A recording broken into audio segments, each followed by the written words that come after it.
To get what Barto represents, I'm very happy to welcome Barto from Tbilisi in Georgia. I met Barto, I think, 3 years ago, and a couple of weeks ago I already tried to introduce him for a talk, and I really failed. Because you're really involved in many things in Tbilisi, and you're one of the, I would say, essential persons for the young artists, for the local art scene also, and for the representation of Georgian contemporary art. I know, of course, Barto is the head and also the founder of the Center of Contemporary Art in Tbilisi, which also hosts an art study program that you will talk about. And maybe we just start with your career in this whole context of post-Soviet Georgia. Yeah, thank you very much for making this sharing this day possible. Actually, I'm not willing, I mean, it was not my idea to go into administration and management and all this stuff. It's just like accidentally. So, I will try to just shortly tell about the institution I'm representing now. It's called Center of Contemporary Art. Actually, it's a community which is camouflaged as an institution. We are trying to be at least institutional. And if you look in the program today also, our name incorporates a mistake. It's called Center of Contemporary Art, which means geographical center. So it's like a weird mistake in this administrative part. This is work by J. Morgan Poet, who is American artist and founder of an independent study program called Mildred's Lane. And this image is made in 2012 on First Tbilisi Triennial, which collected 13 independent art educational platforms. Most of them were non-accredited, but some of them were just very experimental, but had approval of Ministry of Education.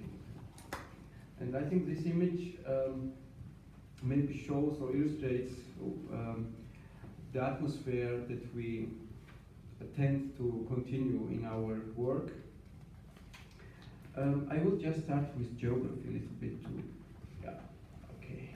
So, just to bring you the context a little bit, I feel alien here also because Georgia is, as you see, between Europe and Asia. It's Caucasus region. Geographically, its range is surrounded by 2 seas and mountain ranges. Our language is not Indo-European. If you look, this is a Silk Route map. It's Northern Silk Route, which was activated in the cases when Southern Silk Route was, because of wars like Byzantine, Persian wars, for example, blocked. So this Northern Silk Route was active, and Tbilisi and Georgia is very much determined by this history of trade.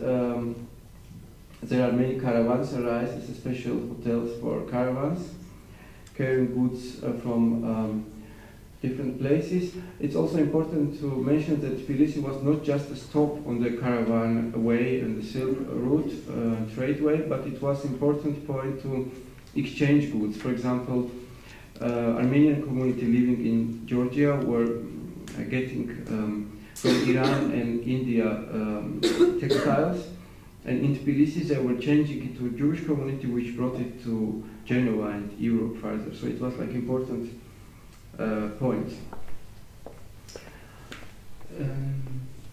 So I think that we are in between civilizations. We incorporate both European but Oriental elements and values.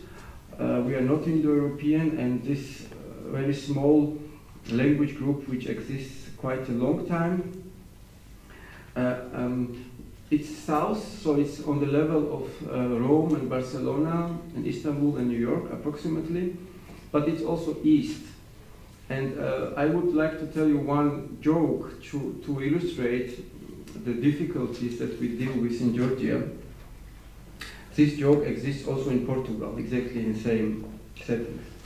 So it's about the man lying under the tree and having rest, and the passer by I would say oligarch, millionaire, but actually is oligarch more actual. And this man wants to get some apple from the tree, and because he is not able himself to pick an apple, he asks this man to help him, and he offers some money, like £5, let's say. And the man, sleeping man, didn't react. Even the money is raised, and finally, whole village is coming to see what happens there around this tree, because this oligarch already is signing 1 million check and asking to pick an apple, but this man doesn't react. So one of the villagers is asking, "Why don't you react?" And he says, "So what then?" And then he says, "You will get 1 million, and you will relax for all your life." It's actually what I'm doing now. So it's this southern climate. You can harvest 4 times a year, certain things. So it's spoiling us, of course. Another thing about identity of Georgia is a paradox, actually. It's that on one hand, because of our old history and memory, people have very strong identity. And this is nothing good for collaboration or common agenda.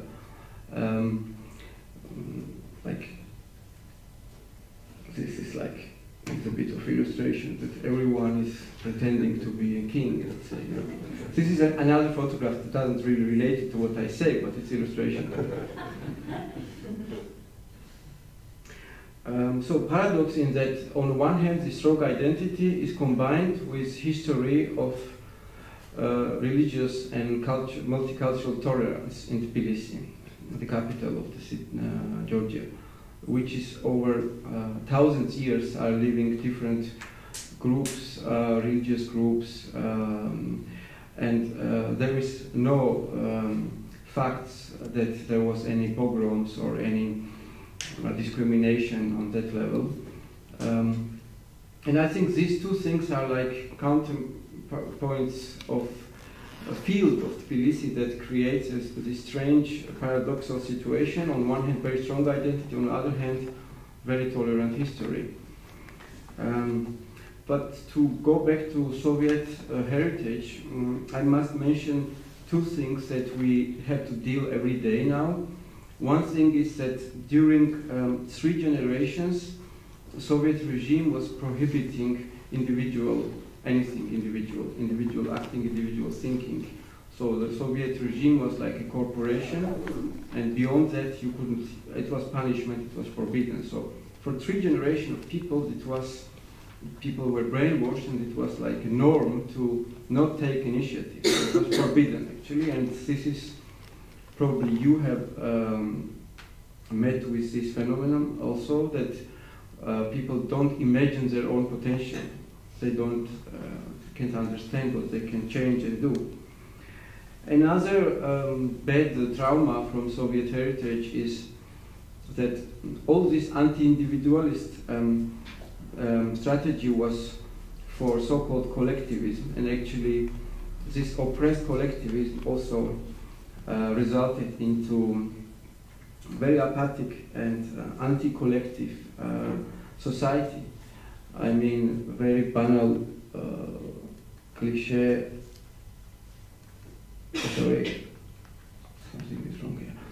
But the entrances of the apartments are dirty, and the flat, I mean, individual apartments are clean, and so there is not really idea of common sense or common agenda.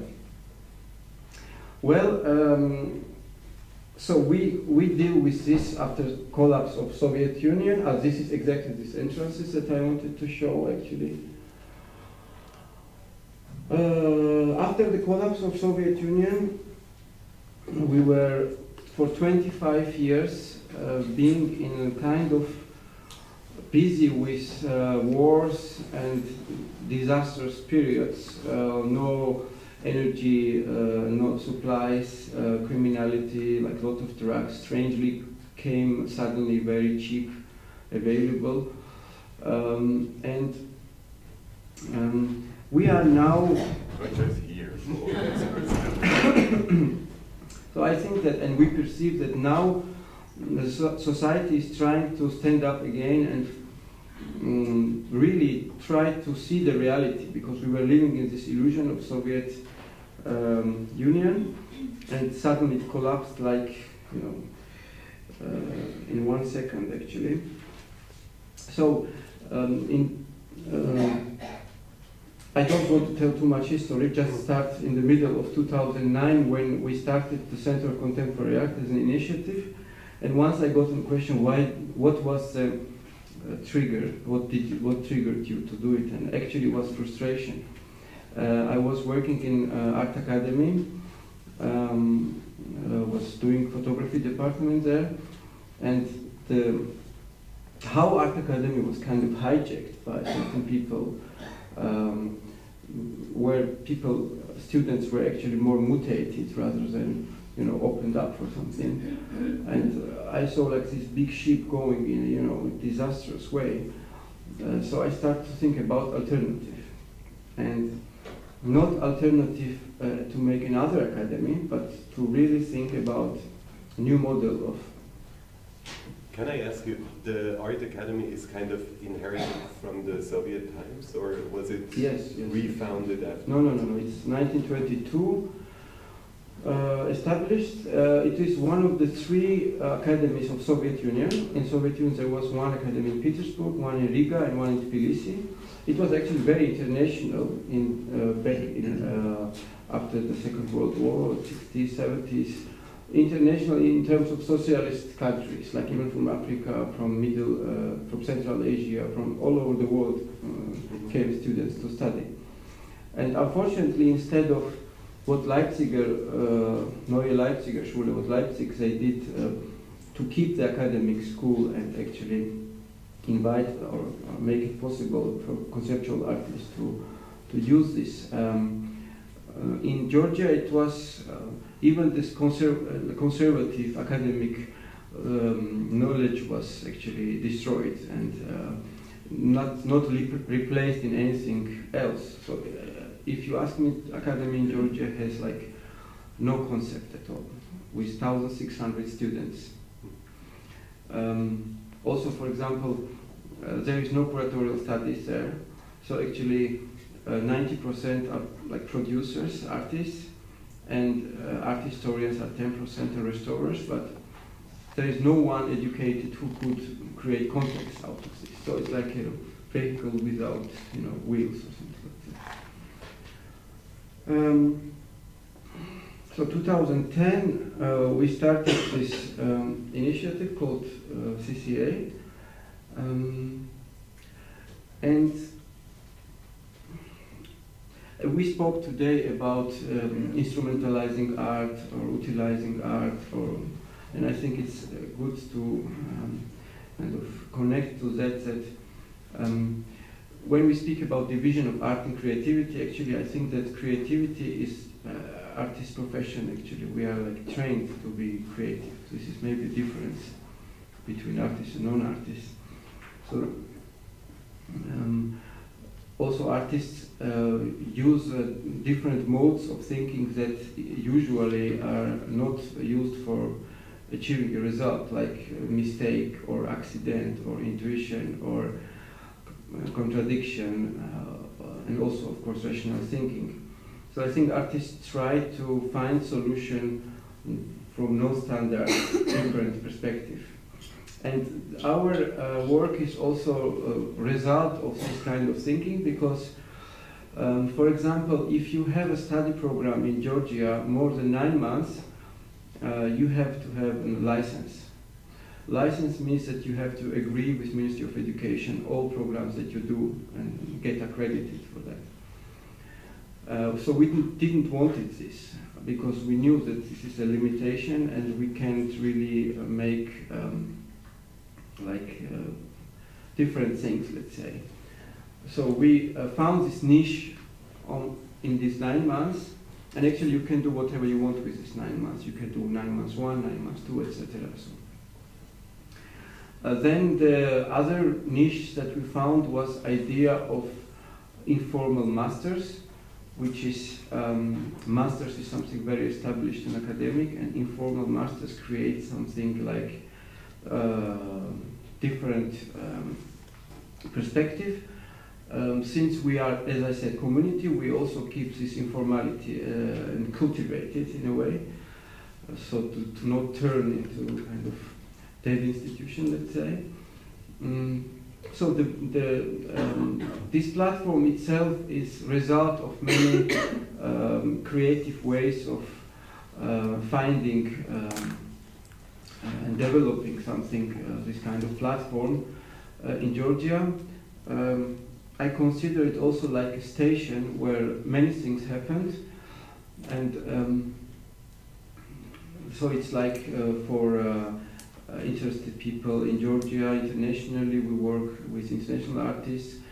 The study program that I will talk more about is like a transit period, very intensive transit period, with around 30 different blocks, theory and praxis.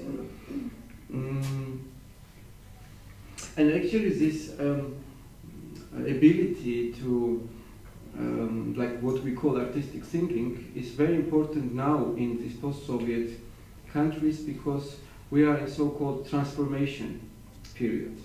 So one formation which was like collapsed, and now we are in like following this, finding a new formation to arrive somewhere. And there I think it makes a lot of sense to like participate in that process as an artist. Our study profile we call creative mediation, and I would say if you take notions like social sculpture or relational art, what we call creative mediation doesn't include aesthetics and art necessarily, so it's about creativity. And instead of using this creativity just in your individual practice, like in atelier or in art context, we try to operate with this artistic thinking in our environment and society. What we are doing in CCA is just 5 main directions. So it's one is exhibitions. So we do lots of different type of exhibitions. This study program that we have, mediation. We do an important project about research of art history, because we have only Soviet art history, which is not reflecting real art history, let's say. It's a filtered art history. And the project we do it's called like working title is Recovery of the Future. So it's about working with about 20 writers to step by step publish 6 different issues, like very simple publications, and finally arrive to a book with 6 chapters. That is a long ongoing process, but it's already, we did 2 issues, so it's going on. Then we try to develop also exchange programs with, not let's say mainstream big cities, but somehow equal size cities like Tbilisi. So we have like for 5 years exchange program with Zurich. We did 2 years with Helsinki, and so it's going quite well in that sense. And then triennial, which will take place next year in October. It's a 3rd edition. This is also something, also a niche in the sense that we did not start to brand the city of Tbilisi, but we try to focus on the topic of education, research, and knowledge instead. And by this positioning, we were invited to be part of the International Biennale Association, which is important for us, again, with our politics, with our government, so that we are kind of recognized internationally as a project.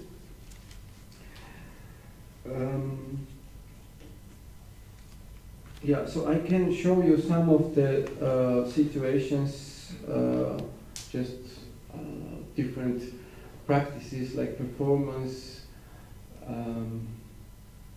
This is our library.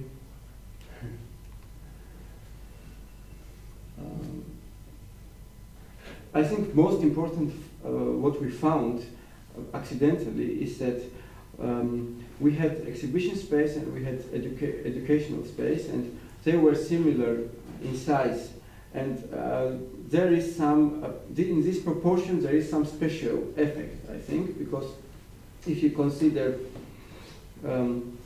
like you have in Vienna, for example, the Museum for Applied Art, and you have Academy of Applied Art, which is collected institution, but always one was dominating another, and this doesn't work well. So what we found out is this amazing synergy and effect if you deal with these two practices in a kind of proportional way.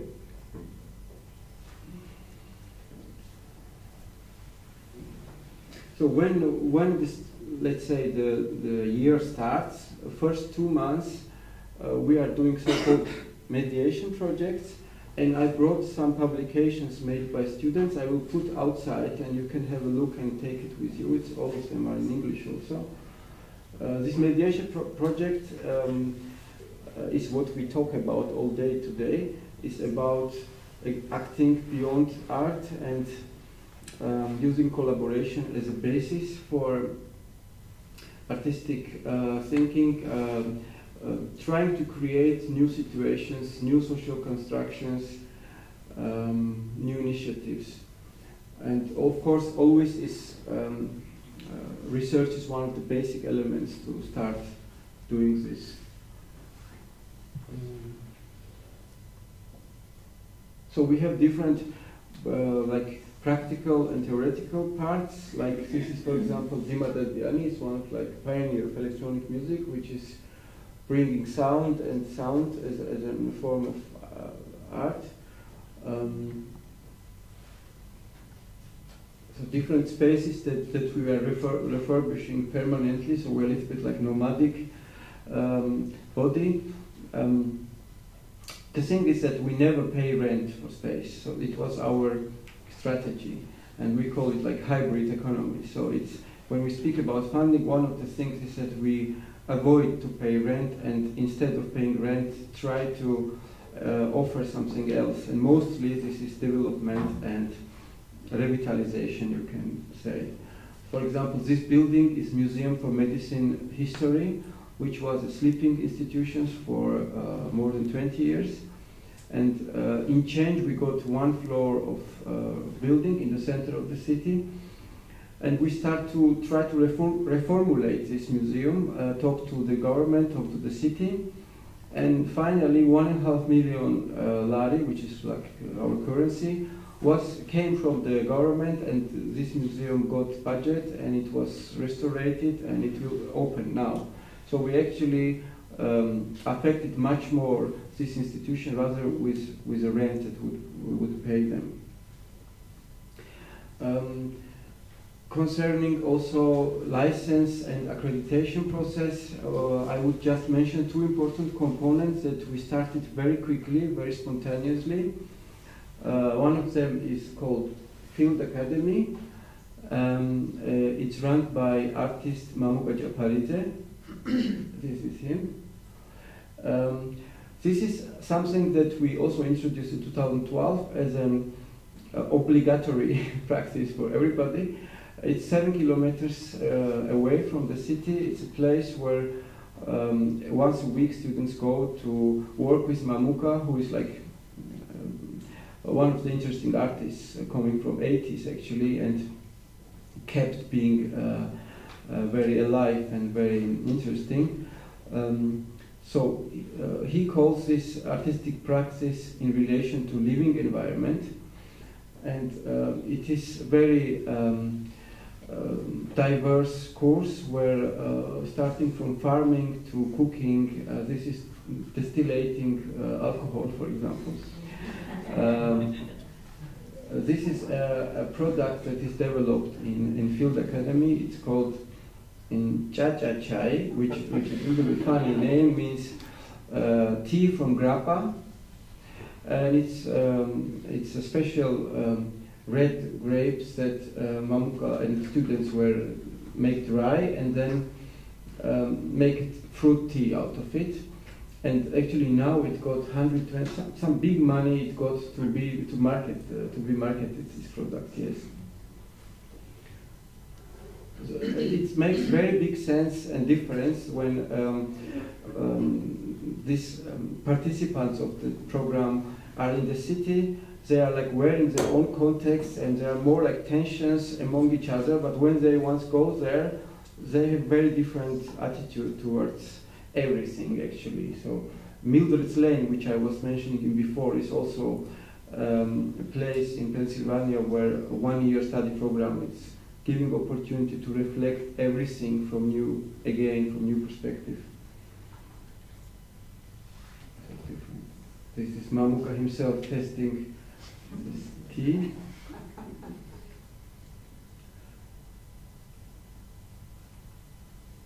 And some of the images just to get an idea of about.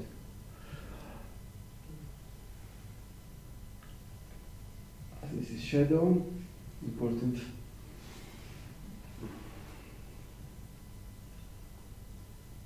So we are inviting also different people like cooks and different people to work. And another important part of the program is a guy called Goran, which is standing left. He is a person from Swiss gypsy origin. He says, I'm gypsy, I'm not Swiss. A traveler who is living with a camel in Georgia. And he has a concept of Silk Road and caravanserai. He has whole philosophy around it. He makes fantastic goat cheese also. And when we met him, we started immediately to think, well, this is nomadic philosophy, so let's make a course like nomadic way of life or something like that. So we go to visit him, or we invite him to Tbilisi to talk about this. And but this happens very quickly and very flexible. And I think that our power is flexibility, and I think this is what is a lot of institutions missing worldwide, to react on time and to be responsive on reality. Yes, I just want to stress one more thing, and then maybe we can have dialogue. Very often frustrated on conferences worldwide. For triennial, we always do a theoretical part, which we call forum. So from this frustration again appeared an idea, so why don't we invite artists to create something where the forum will take place. So we invited Guillaume Sombadze, and he designed this sculpture, which was used for the forum. Everything was recorded, and everyone had opportunity to make a statement, but it was also very informal. So it was really different. It was, as you see, like no stage, no center in the sense. So it was very nice experiment to do. And I think this we are living in certain formats which need some shaking and some refreshment, I think. And we are particularly privileged in Georgia that we have no other chance than doing things and starting things. You have more difficulties because you have a lot of institutions, and maybe you feel comfortable with those institutions, but I think you feel also that those institutions also needs to be refreshed and turned back to the society more. And, so I think this also, in terms of this format, I think very important artistic involvement and artistic thinking.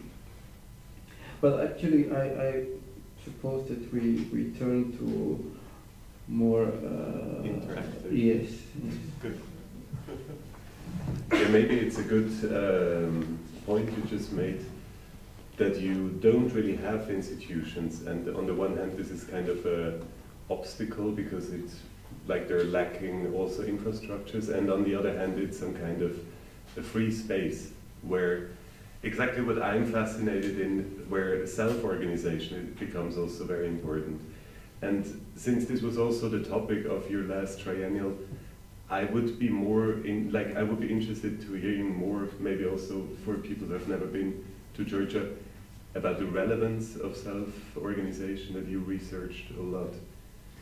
Yes, we were lucky to publish 2 volumes of books about self-organization in Georgia before Soviet occupation.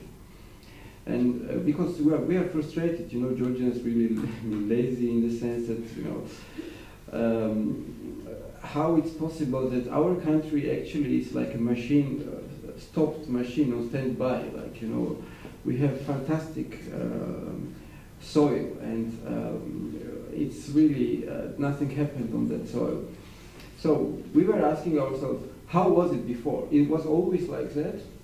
So we started this research with Community Development Center, is a non-governmental institution in Georgia, and the result was amazing because it seems that in 19th century, end of 19th century, beginning of 20th century, it was really fashion to have communes and cooperatives and emancipated female association in 19th century making libraries and lectures in villages in Georgia. Or a guy created a commune with 400 vegan, 400 people working fantastically. Or cooperatives which are taking care of education and not just making on profit, but trying to do some social work also. So this discovery was great reference for us, and now I know for sure that these books are used in village meetings as a kind of tutorial in a way. So this gave us a lot of hope again, so we are not so stupid and not so lazy, but we just mutated a little bit. So, well, as I said, we are just wake up, let's say, and we perceive, not yet fully, but we perceive our country as a great potential, but just to find out how it works, this potential, or how it's possible to develop. I think creativity and art has very big, can have very big effect on this, because, as I said, people have no imagination of their own potential, and art is about imagination. Yes, in Georgia, yes. And, so art is about imagination, so we can reimagine human potential, let's say. And also, I think you're also reimagining the role of artists, or renegotiating. I mean, if I look at the State Academy in Tbilisi, the kind of artists they produce, so to say, it's a very classic genius who knows how to paint or how to do sculptures, and the people who leave your program are completely different. So how do you think is the social role of artists, like how do you conceive it in Georgia? Well, the study program is answer to that, we stimulate in first instance to develop, that each student develops individual projects with the social groups. These social groups can be very different. It can be like people that are standing in a bus stop for 5 minutes together, or can be some close equi group that is like interacting only in close situation. And this is multiplying the energy, in the sense that every individual participating in our study program knows how to organize things, how to address to larger groups of people. Most of them we also suggest to find their own institutions, their own initiatives, and it's all, we have some very good examples. For example, 4 people, ex-CCA students, made an institution and created a video art archive. Actually, first archive for video art in Georgia. And it was very big work, because most of the works from 80s and 90s are actually not possible to see, or they are like disappearing in a way. So they make this big effort, and there are other cases of where they take this responsibility further and they continue this work as, you can call it mediators in various contexts. So we try to connect them to reality, including funding opportunities, reporting projects, financial reports, talking to politics, talking to business. Whatever we know, we share this. And already 140 people went through this course. And if you call them, they are all busy, you know. I mean, they are all doing something. They have residencies, or they have jobs, or they invent things, or they are really like switched on in a way. And also, what's important is that wherever I go, I say that it's everywhere necessary to have such a small, flexible, educative platform to react and to be, you know, responsive to what these changes in the reality. In Almaty, for example, Almaty, Kazakhstan, there was this, another study platform opened, let's say, or founded, which was a lot of effort from our side. They are calling this School for Artistic Gesture. And it's working institutions. We are also like cooperating with them. Yeah, this is a nice indirect effect. They have a similar program like you? Not similar, but it's we are friends, and it was like it affected them, you know, somehow. Because everywhere in post-Soviet countries there are these academies which are like anachronistic bodies, and if you don't do something different, I mean, there will be no new generation of people that, you know, adequate, relevant to reality. Maybe we open for questions. I will also have more.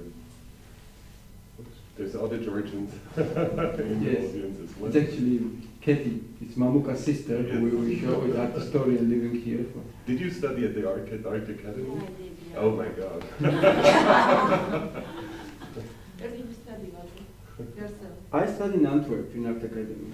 Happily, before the Bologna. Before the Bologna. Yes? Yes, hi. I'm just wondering, by looking at your images, if the center has an interest for the involvement of the local non-art community, and if yes, how the center engage those people?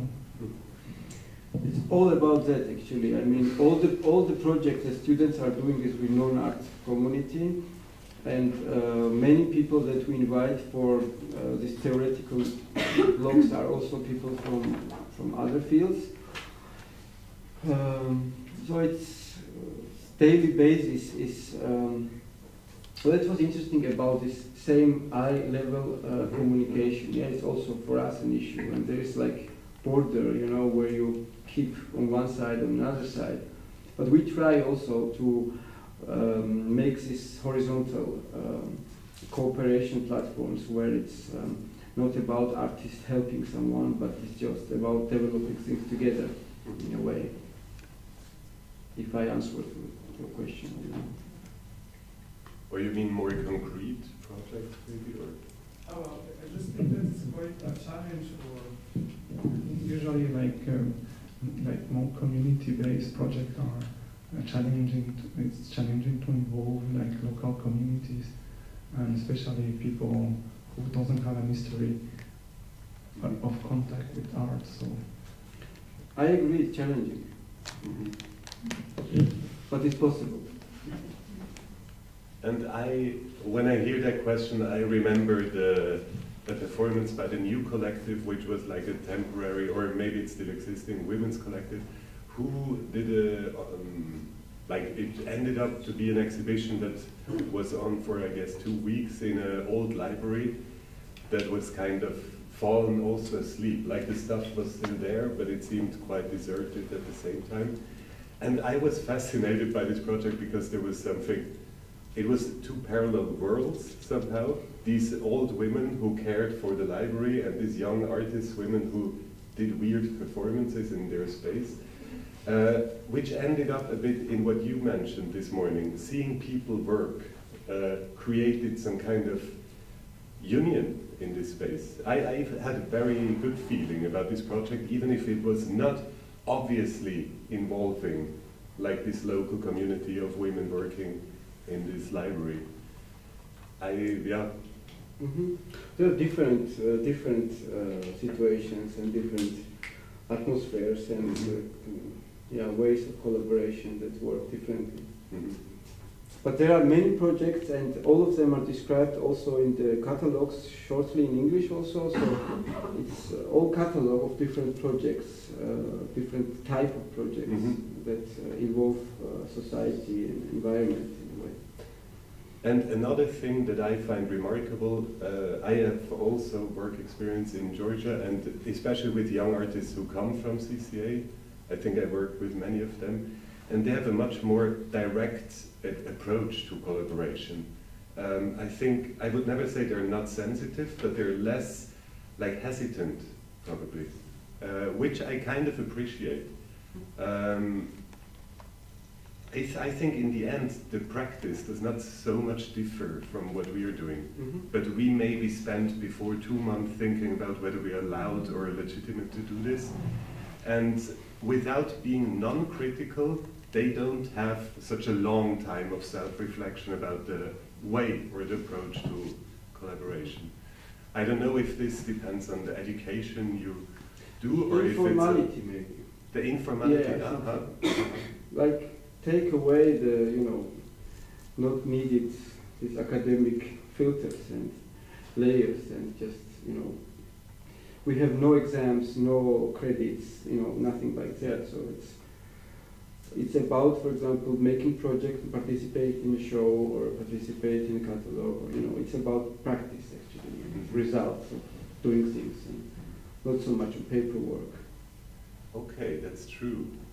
So these practices are not so much also formed by, oh, I want to do this academic career, or no, I mean, we don't give any paper, we don't give a diploma. Yeah. Yeah.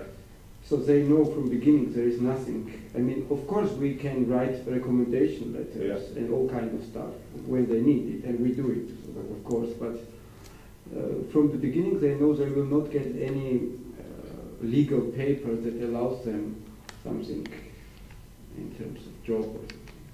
And there's also not so much money involved, of course. Like many projects are even done without. We were talking yesterday. Whole study program, including 30 blocks, 30 people which are sharing something as a teacher, so-called, costs around $30,000 US a year. For everyone? For everyone. Ah. And happily, we are funded by a German institution called DVV International. It's an association that supports adult and informal education. So we are called Informal Masters, so we immediately connected with them. And this allows us also to be actually not, of course, not commercial institution. I mean, we have 10 places each year, which is for free, for so-called socially vulnerable students, which come from other regions of Georgia and don't live in Tbilisi, come from Gori or other cities.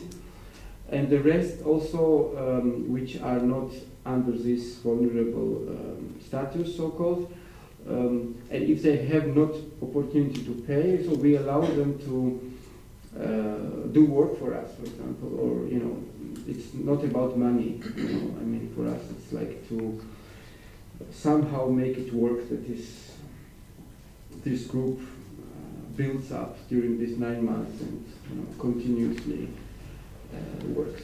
And when you choose these students, what kind of skills do you expect them to have, or what are the criteria based on which you decide who is admitted? I mean, it's basically about 20 students a year. Yes. Yeah. Well, it's like portfolio. So they need to be artists? No.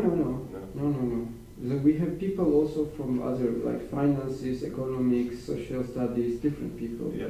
But they need to have some kind of bachelor degree? No, nothing, no degree, nothing, no paper. But we are, of course, it's about certain maturity to follow theory, for example. I mean, people from school cannot, attend it mostly. But last time when we had interviews, it was very funny. I switched off the camera because we had 25 people, and they were saying same text, saying we studied in Art Academy, but sorry, it didn't work out, so now we come here.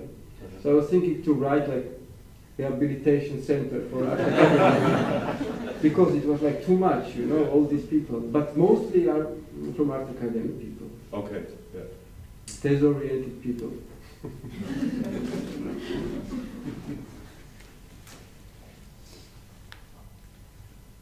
We are scheduled back, I think. Oh, we're too early.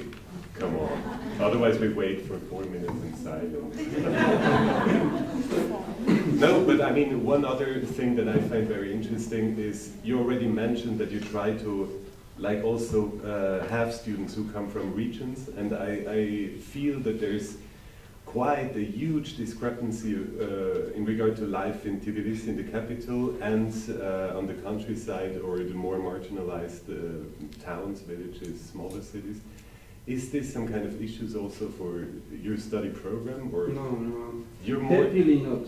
Happily? No, it's this anti-snobbish thing is very well working. I mean, the groups are, especially when they go to field academies, they are very good formed, and it's not an issue, let's say, yeah, that someone has different opportunities or had different opportunities than the other. It's not a real obstacle or something. But is it of interest to include also in their practices the regions, the towns? Of course. Yeah?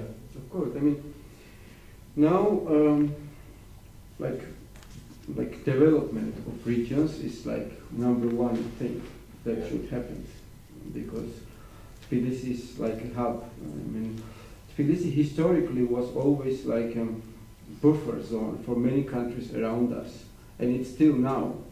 So we are surrounded by Iran, Turkey, Azerbaijan, Armenia, Russia, Ukraine, etc. So all these countries come to Tbilisi to have fun, actually. And this is interesting now it's getting very intensive with tourism from all over the world, actually, around us. Mm-hmm. Yeah. And Georgia also has these political tensions with the regions that are occupied, or yeah. Well, actually, I'm suggesting to our government wherever I can, instead of like dreaming about becoming NATO member, why don't we position ourselves not differently, because we have this background of peace in Tbilisi, like this coexistence, and why don't we make a platform for like peace talks or like peace initiatives? Mm-hmm. And even in next triennial, we plan to make one project that will be dedicated to that initiative of Peace Institute or something. I don't know what it doesn't matter what. It's important that we reflect on, because I think for you and for internationally, in Georgia might be interesting as this kind of phenomenon where, for example, in a mosque in Tbilisi, Shia and Sunni pray together. And 500 meters away is a liberal synagogue. And 500 meters away is some Armenian church and Zoroastrian temple, and all these things together, very close to each other. And well, this is, I think, what we have to internationally profile with, mm-hmm. instead of like, I don't know, crazy politics. So becoming another Geneva in the south. I don't know. Good. Okay. Okay. Oh, there's another question. Yeah. Oh, there's two other questions. They're very interesting. Thank you for sharing this with us. So I do have two questions, actually.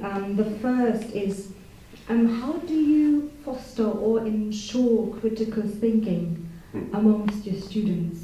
That is one question. And then the second one is, so how do you approach the fine balance of individualism versus collectivism in this arts collective, given that you have a very mixed heritage as a country?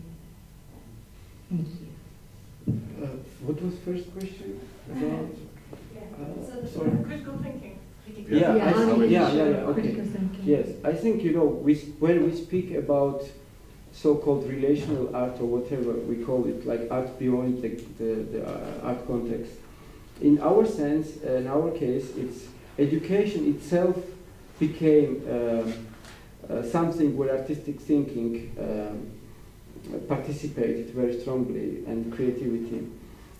So education itself is a kind of product of this kind of, and whatever you usually incorporate in any exhibition or any project, we try to incorporate that in education.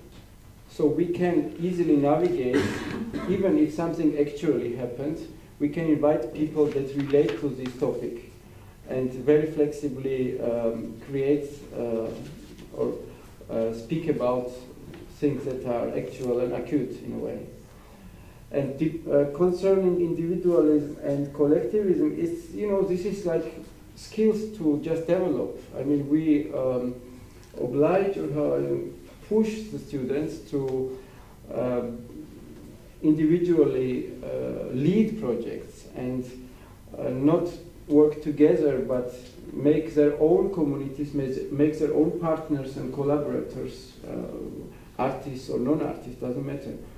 And in the same way, we also push them to collaborate, and you know, there are some publications which involve, like one workshop by Sabine Hagmann, who was resident from Zurich. She did a nice project called Learning From. So every student worked with, choose another person from other background, and they were like exchanging knowledges, and you can see results in this publication. So critical thinking would, like the discussions, huh? Also with so-called specialists or people who have a specific view on. Yes. Yeah. Of course, inviting, like, or like this Goran with Camel. You know, he says the people, I divide people not by nationalities, but by just two things: people which are on move, like nomads, and people which are fixed. You know, it's a very interesting perspective, and how they can be complementary. And if we speak about migration, all this, you know, this is like, you know, exactly this example of how we can like navigate quickly and incorporate this kind of topics. There was another question.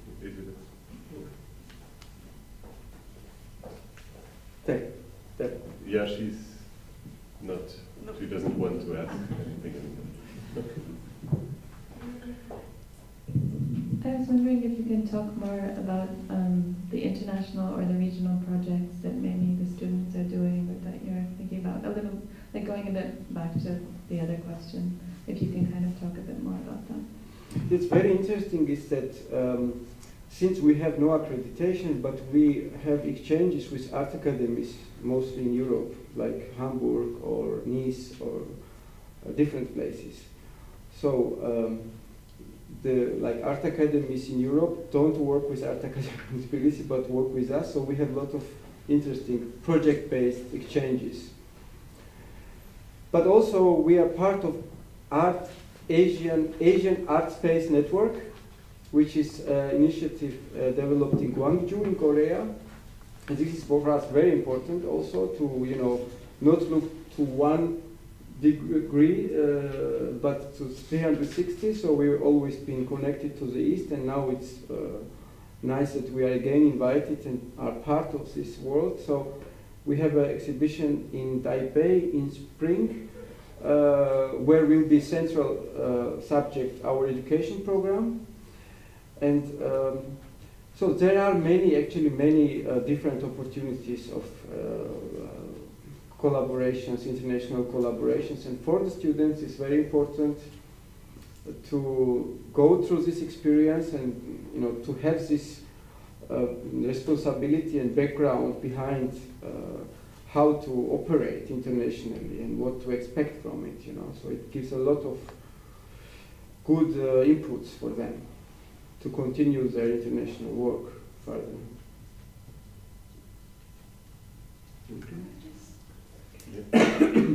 This might be the last question.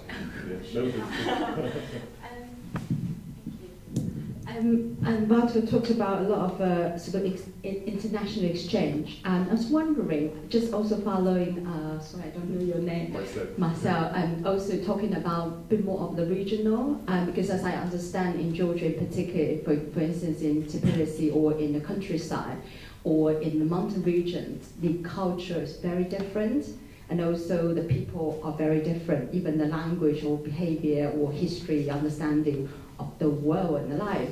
And I'm just kind of wondering how much exchange is that in between? For instance, like, if the student will go to Svaneti, for example, that will probably benefit a lot opposed to going to, what, say, Taipei, or going to, because I think from my experience, what I understood about Georgia is that a sense of, because of the Soviet Union, that kind of loss of some sort of identity, and that a lot of things are masked, a lot of things are concealed, and yet we are busy to go out sort of international exchange. Do we actually look into much more within the country, opposed to like another region, for instance? That's sort of my question. Thank you. Well, unfortunately, we have not this kind of opportunities to travel in Georgia because we have very limited time. But all the projects that we do, these so-called mediation projects, they are very often outside Tbilisi and very often involving regions closer to the city. And also our ex-students participate in other projects, like you did project in Nicosia and in Skaldubo. So they are continuing, and there is also a lot of things happening in regional context, or starting to happen in regional context in Georgia.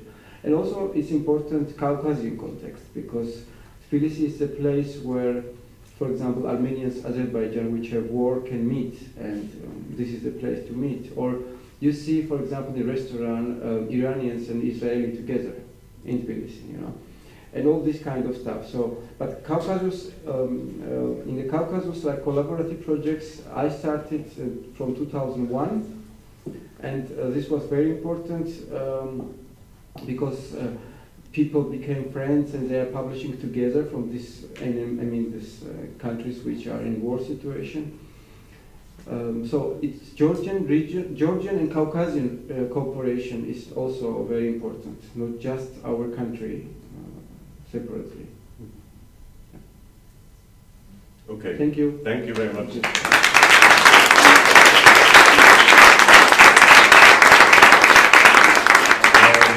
we have a short tea break. Let's make it 15 minutes, if that's okay. So we meet again at 3:23.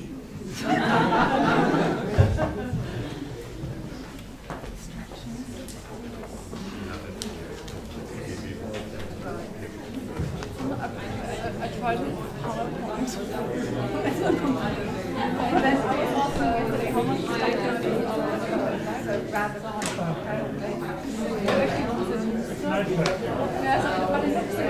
I was very self-aware. Like an artist. Yeah. We need that kind of thing. We have our latest propaganda.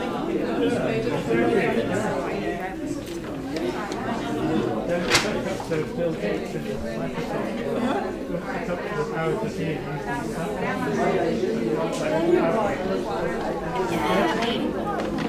But like these Japanese PDFs, I think now on Microsoft Edit shows the whole thing. I can't show it per image.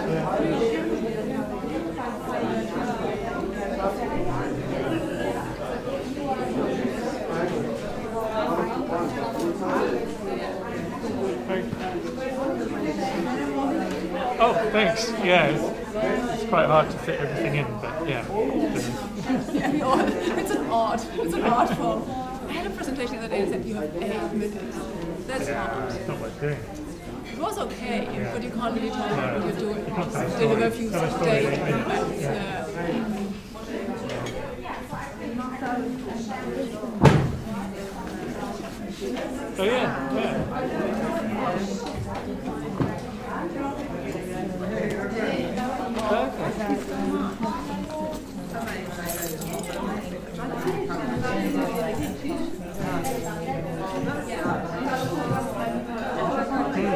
And then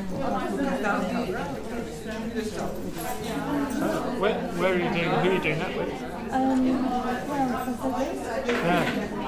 I guess you know something. Yeah. Well, at the moment, you see, SALT have just began an Office of Useful Art. They just opened it, like a classroom on the top floor. You should talk to Merich, the director, Merich Shonen.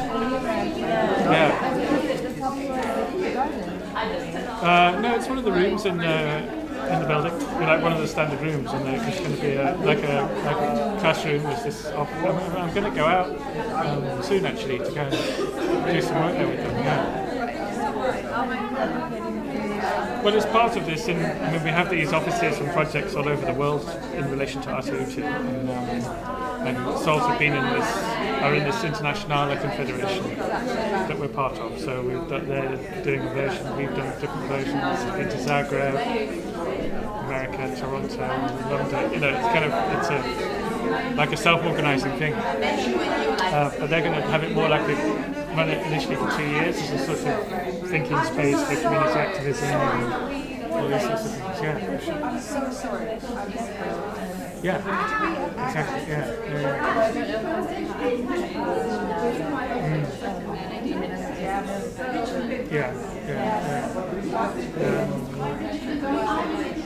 it sounds interesting. I should yeah. Sure. We're going to smoke. I've got a question for you. Can I ask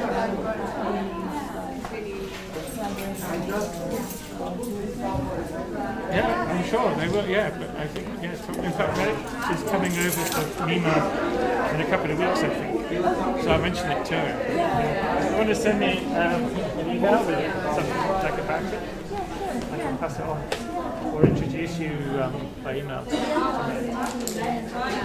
you're now to Manchester? Yeah. Okay, so how much longer will you be? Oh, till February. Yeah. Oh, okay. And I'll still be involved somehow. Yeah. Okay, yeah. and I guess I'll be ready before February. Yeah. Okay, all right, yeah, thanks. You're moving to a country, Oh, good to hear you. Thanks. I'm a one-man collective, I'm a sculptor. Very good, yeah. Just pretty moved. I've lived in London all my life, kind of outsider artist. Worked in some of the more deprived areas. I just finished 91 pixel granite life size. It took me 2 years. It's up at Middlesex now, for children in the Mediterranean.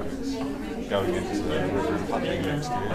So, near the boathouse. Someone, the architects are taking it on. So I kind of work, I'm right outside. I finance myself and I get help by local authorities. So I like doing the work. I've got one on the Baptist Church of Grenfell Hotel. There's a 7-foot figure that I gave to the community there. And I'm just learning how to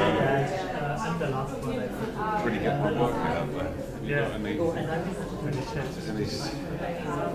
I mean, the one at Middlesex, I'll show you a picture.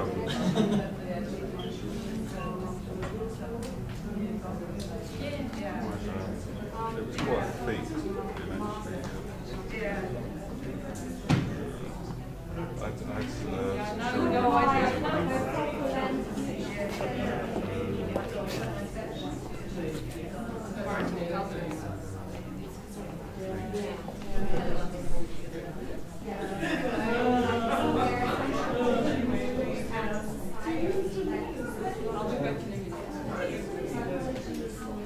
It just sounded incredible. I didn't even realise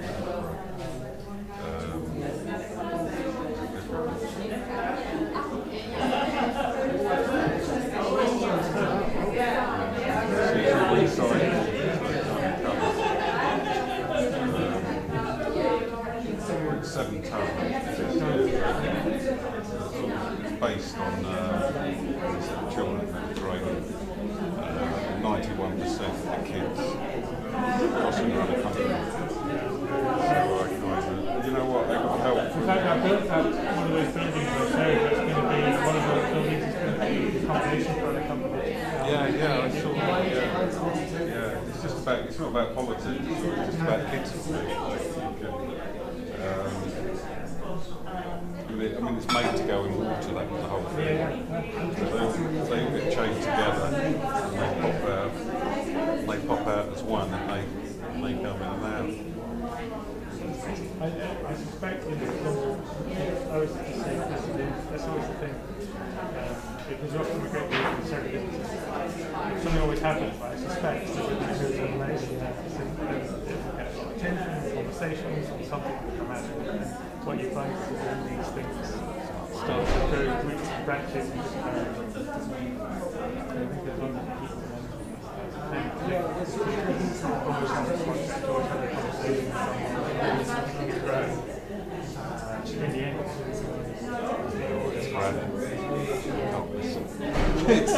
it's actually streets of London. It's recycled blocks I get with a brush. I get the curves of 7 foot tall cuts and stuff.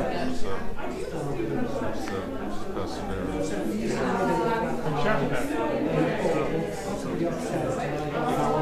The times at the unveiling, it's really difficult to get anyone down to see it. They're interested when it goes in the river in Putney. So at the Times said that they do. Sunday Times said, yeah, the magazine will do the thing on it. But they're not. It's just, it becomes really frustrating. It's the same at every level as well. And it's not necessarily about publicity, but it's about actually using those opportunities for the right reasons, for the right thing at the right time. Well, in terms of, the Times is just in Putney, but not somewhere else. So go with that, rather than trying to resist it and saying, oh, isn't it terrible? It's the same. No journalists ever come up to this way. No mainstream art journalists leave. Well, go north of Watford, unless you get on ahead with a brick and the coach and feed them wine. That's generally how any institution, including Tate, get journalists. So it's not, it's the way things are. And, things like that won't change necessarily. So you kind of have to just use what you can at the right time. Using what you've got is always a great kind of mantra to live by, I think. I spend a lot of time. Well, you can see the granite. Yeah, I'm pretty good at that. It's just outside my comfort.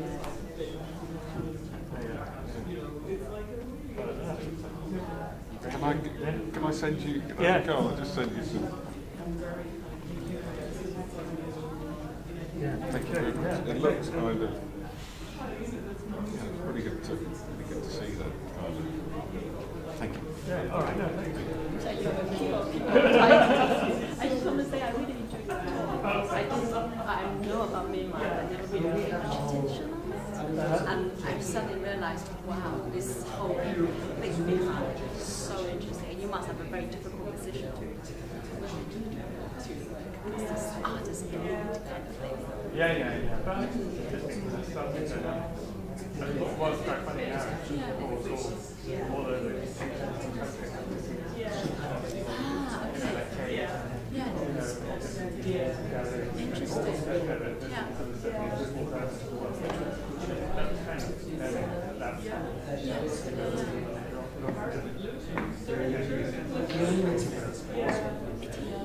It's for that very exclusive group of people. Yes, because every now and then I find it very interesting because I work for myself in London and there are workshops there.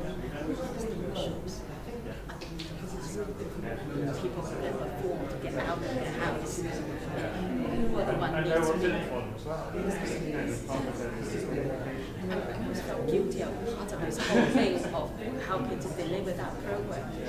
And then once I'm in North London, and so I have a church, so we were taking part in this in a children's centre, and that was run by the Museum of London. And I was surprised that even this traveled hard, and I suddenly realized, travel to the museum, this is a huge problem.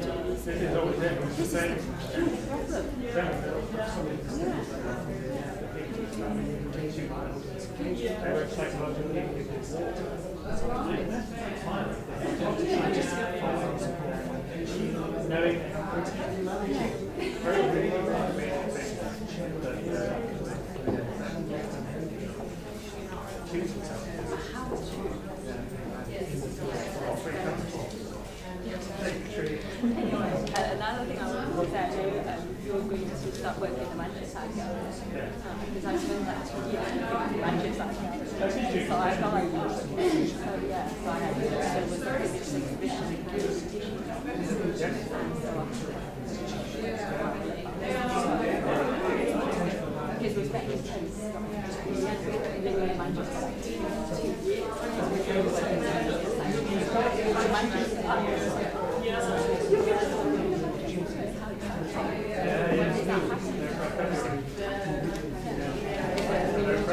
No pressure. I'll let you go out. Great to see you.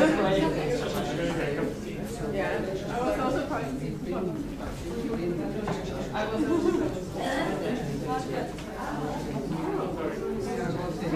yes, last hour. Great.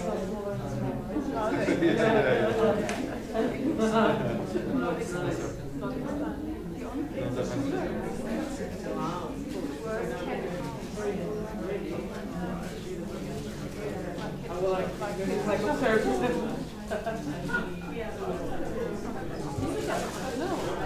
Sorry?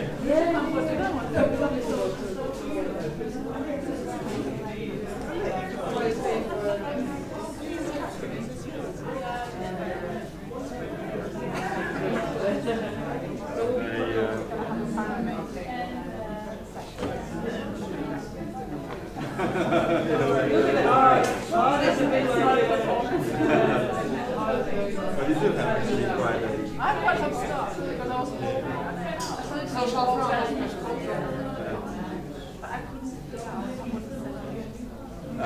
what to say. So are you I'm gonna put a post yeah, exactly. Tasting what is important words. You know that? No.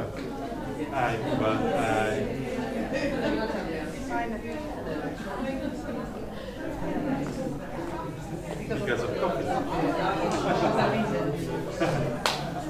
Just went to because we were in, there was this Polish campus just near. Next door, yeah.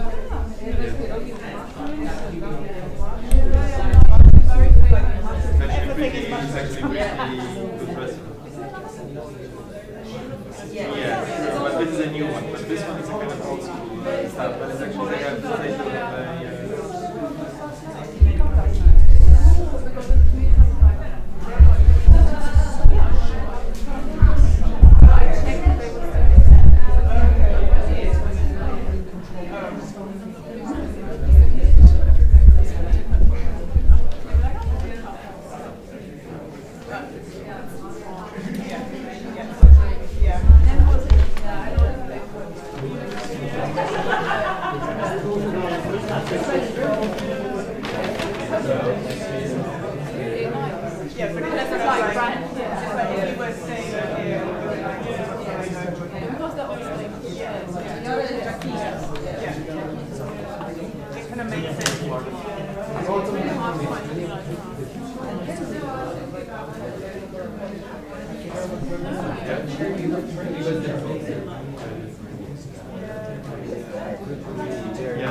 Let's sit up there.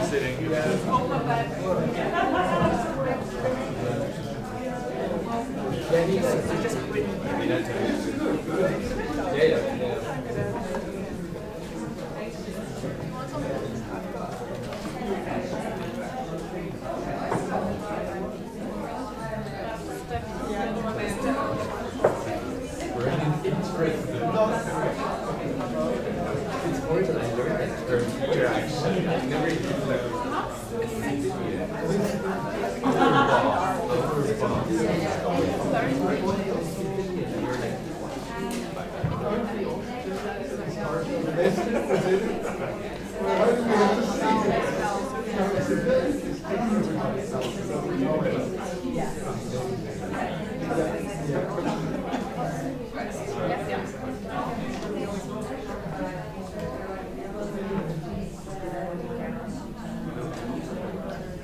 Yeah, I know what you mean. I'm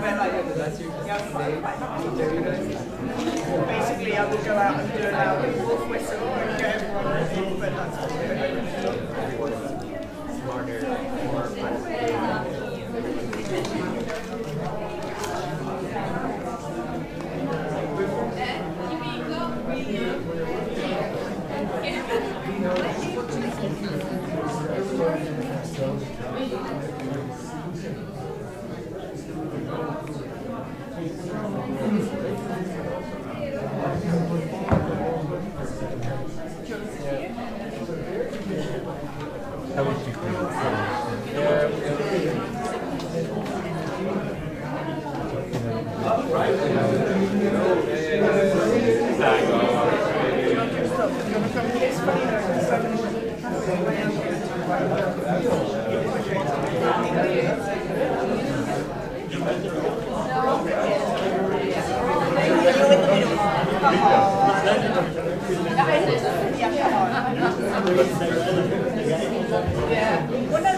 Well, it depends which way you're looking at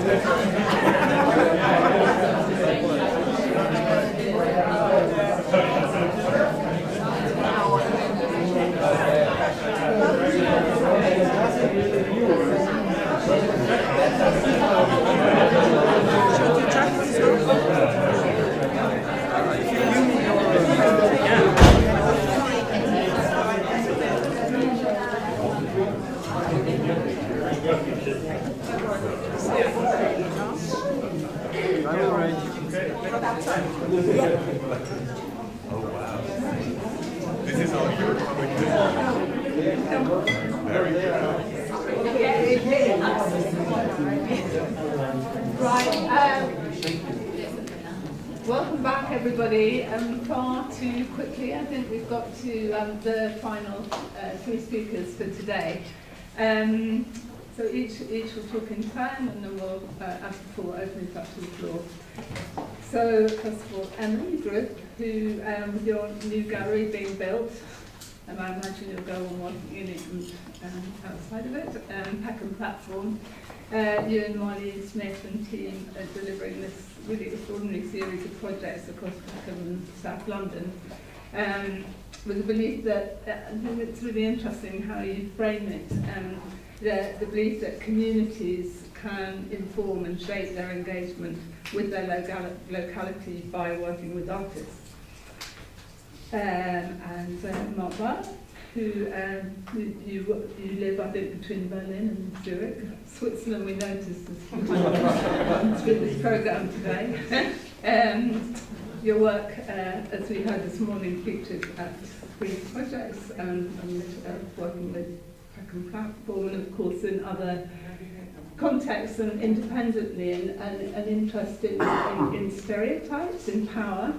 So we possibly talked enough about power. and ideological systems in historic narrative and memory using drawing, installation and films. I'm Catherine Bunn, long-standing interest in collaborative making and extending of public space through methods of collective production, distribution and usage within both urban and rural situations. A founding member of the International Artists Initiative, My Villages, Company Drinks, and London-based art and architecture collective Public Works. So Emily will speak first, followed by Catherine, followed by Mark, and welcome to all of you. Thank you. Hello. Hello. It's it's been a really amazing day of speakers. Really great to hear from people and meet some people for the first time and have discussions in the breaks. So yes, there's quite a range of topics that have already been discussed, and I'm going to try and kind of touch on some of those and address some of them. And particularly interested in that distribution of authority, actually, as a theme that kind of came at the beginning and I think is kind of running throughout the day. So, yeah, so Peckham Platform. We moved out of this building in April this year. It's actually due for demolition in August. It still hasn't quite been demolished, so it is still standing there looking a bit sad and forlorn. But we have been there since 2010. So we started life as part of University of the Arts London. We were part of a kind of an outreach programme there, and the project had the original ambition to encourage progression routes for young people in Peckham on into creative and higher education. So our roots are kind of within higher education, and then in 2014 I established Peckham Platform as a charity independent from the university, and from then it's kind of established as an Arts Council NPO, and we've continued our co-commissioning programme supporting social arts practice through commissioned projects, and I'll talk particularly about 2 case studies today, both of whom are here. So we worked with Catherine Berman and more currently with Mark this year through a partnership with Frieze project. So yes, the location of where we are. We're right in front of, well, kind of facing the ice cream van. Really is Peckham Library. So a kind of the big Will Alsop, kind of award-winning, one of the Europe's largest regeneration projects around the year 2000. So yes, it's got that model of a kind of being a civic square that was a bit of a wasteland back in the 80s, and as many of you know, Peckham is going through a really, really rapid period of regeneration, contested whether that's kind of gentrification. So that there's quite at the moment, there's a really interesting dynamic going on within Peckham that I think as an arts and cultural organisation we're very aware of that. And the projects that we do specifically address a model of co-production with particular groups, which I'm going to talk about in a bit more detail. So yes, we've been delivering projects, as I say, since 2010, with a range of different participants and groups that we have developed a particular relationship with. And I'm going to start by talking about money distribution machines and other usable contraptions, which was a project that we did with Catherine a few years back, and was a project that we also did some research on, so I'm going to talk about that research as well. And I think it's interesting. I know Catherine's going to talk about the social front and how often these projects are talked about with a kind of an image of a group of people which the artist worked with. And my next image is the group of people that Catherine worked with. So this is, I suppose, the social front of the project. For me, it is really important to talk about this, because it might not be that the artist has the responsibility of taking on this relationship into the future, but as the organisation, we have a responsibility to maintaining our relationship with these groups that we work with. One of the groups is Frieze, which you can see here. It's a daycare centre, actually, which has closed down since we worked with them, but actually they operated from a shop front on Peckham High Street.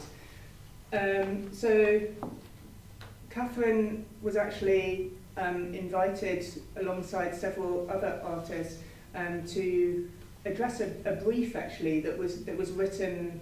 We wrote this brief with Frieze over a period of time, and actually it was the group Frieze really who made that choice of working with Catherine. I presented 3 artists that had experience of working with in mental health contexts, and those 3 artists came in and responded to the brief and made a series of propositions, and this particular project that Catherine proposed is the one that they wanted to work with. So in a way, addressing that issue of distribution of authority is actually, it's quite interesting if there was an artist who maybe, as a curator, I would have preferred to work with, nothing personal, but you know, there could have, no, but for example, that could have been an interesting discussion, but actually, for me, what was important for us, what's important as an organisation, is to actually have that co-commissioning model where the group is part of that selection process. So actually, if I go back to this stage, so these are actually images from the workshops that Catherine and the series of sessions that Catherine did with Frieze that focused actually on the concept of machines, making machines, as the title says, useful, that are useful for living. So there were things like a baby making machine, the perfect baby making machine, a chocolate machine. There was quite a lot of focus on money, the perfect, you know, this kind of money machine. There was the idea of the Bank of Peckham, and actually this concept that carried on into the exhibition, where actually the exhibition was used as a kind of space for production and money printing. So this was the minimum wage machine, and if you stood there for an hour, you would get the actual minimum wage, and it was the artwork of, I've forgotten his name, so I should remember that. But this was actually very popular, particularly with children who did stand there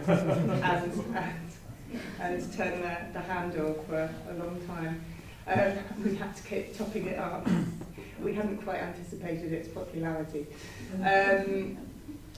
which then had to be factored into the budget. Yeah. So there were a lot of machines that were kind of developed for the project. So spin painting machines. Some of this kind of went outside into Peckham Square. Again, very popular activity. That video shouldn't be there. That's in the wrong place. Oh no, it's fine. I'm not going to show it now. That was part of the next, but I might need your help in a bit. It's a bit early.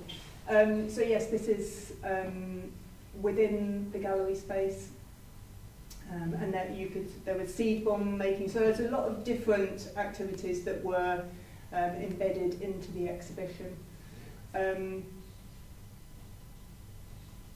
hang on a minute. I'm missing a whole part of the presentation.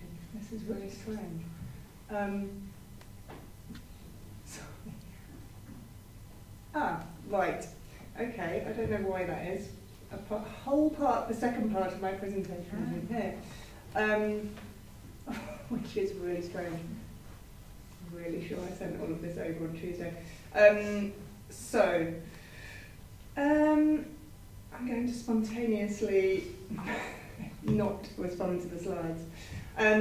So, following on from that, what I was going to talk about, which I can actually distribute, which might actually be a more useful format. If I can hand these out. So you get your own personal slides that you can touch and feel.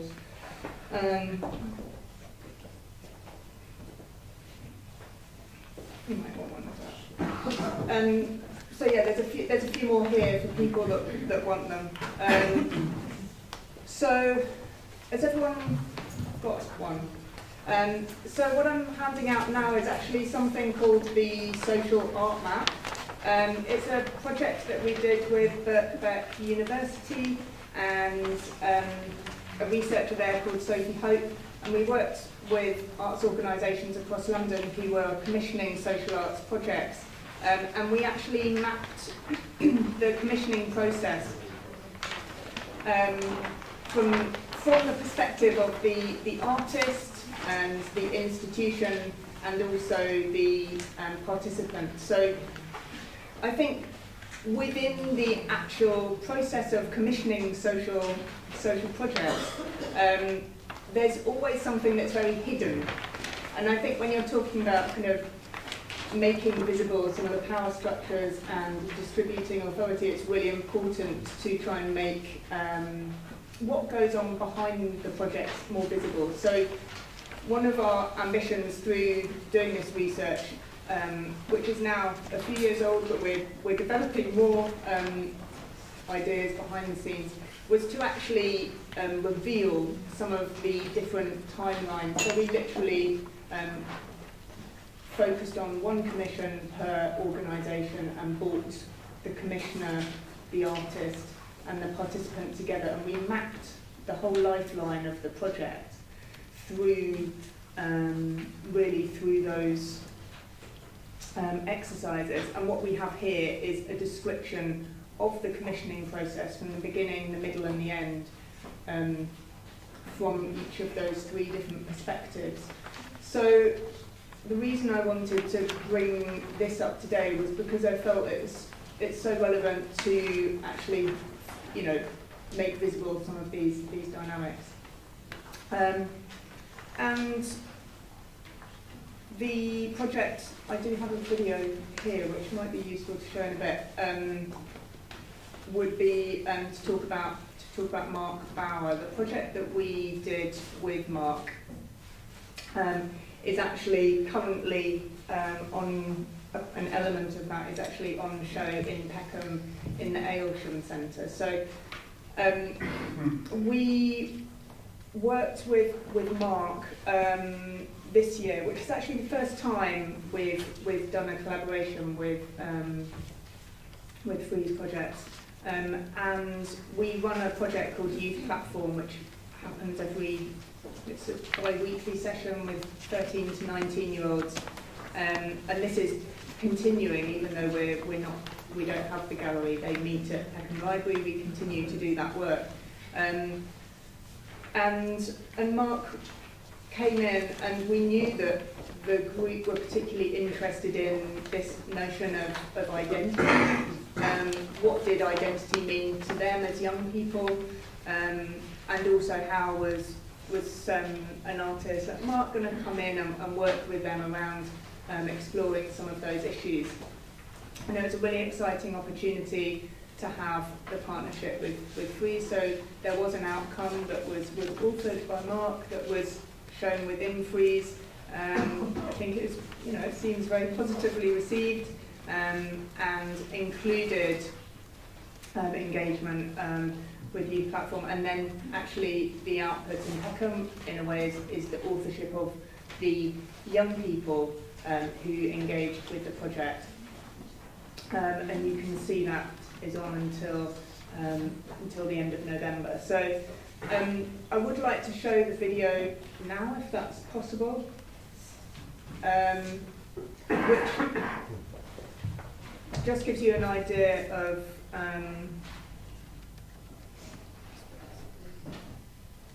the detail of the project. Oh, brilliant, thank you, that's great. I think gender stereotypes are when people treat or expect people to behave differently because of their gender. Examples of this would be getting girls to cook and clean, and then getting boys to play sports, treating them differently because they're different genders. My name is Tammy, I'm 16 years old and I'm part of the platform. There was one time that my cousins, who were all boys, they were all playing, and I was called in to cook for them, and I cooked for everyone. The factors that make up my identity, I would say, is like my upbringing, my culture, and my heritage, definitely. And also the place I grew up in, South London. I think that had a big part in shaping who I am now. And then also the friends I surround myself with. I think that art can play a part in changing people's attitudes towards gender, because it definitely blurs the line between the stereotype between two genders, and it also makes people think outside of what they already believe to be true about the two genders.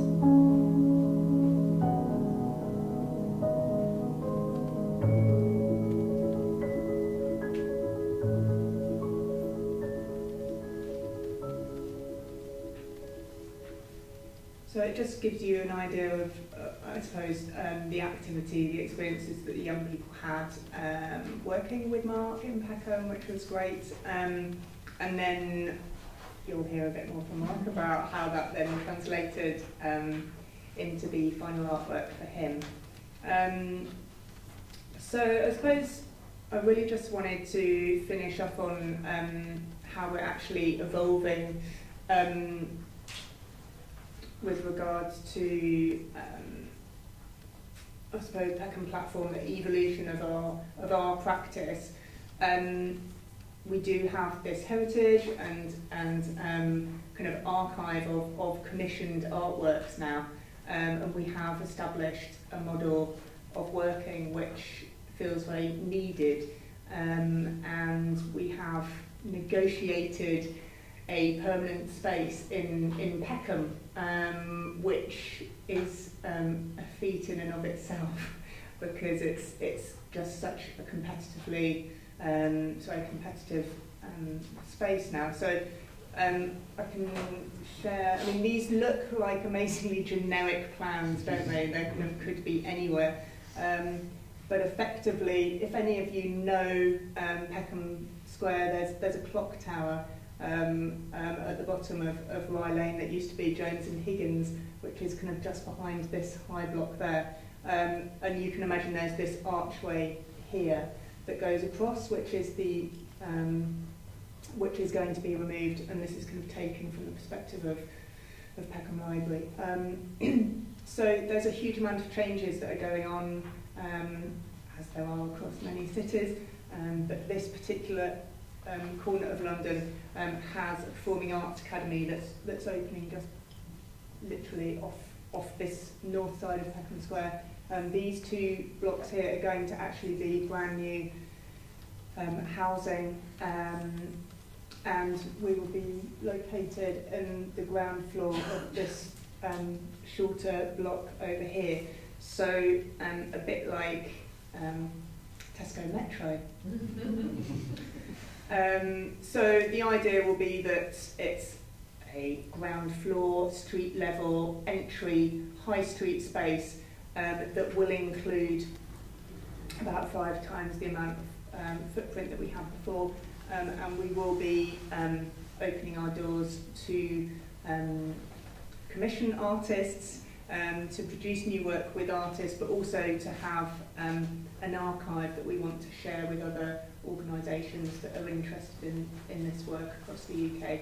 And also, we will have a dedicated learning space that won't be separate but embedded into the commissioning process. So there's a lot of work to do to get there, because, as I say, the building hasn't been demolished yet, but we are scheduled to open in 2019, I think it's more likely to be 2020. But yeah, that's where I'm going to leave it. I'm sorry that there aren't the images of the artwork from Mark. I don't know how that's happened, but yeah.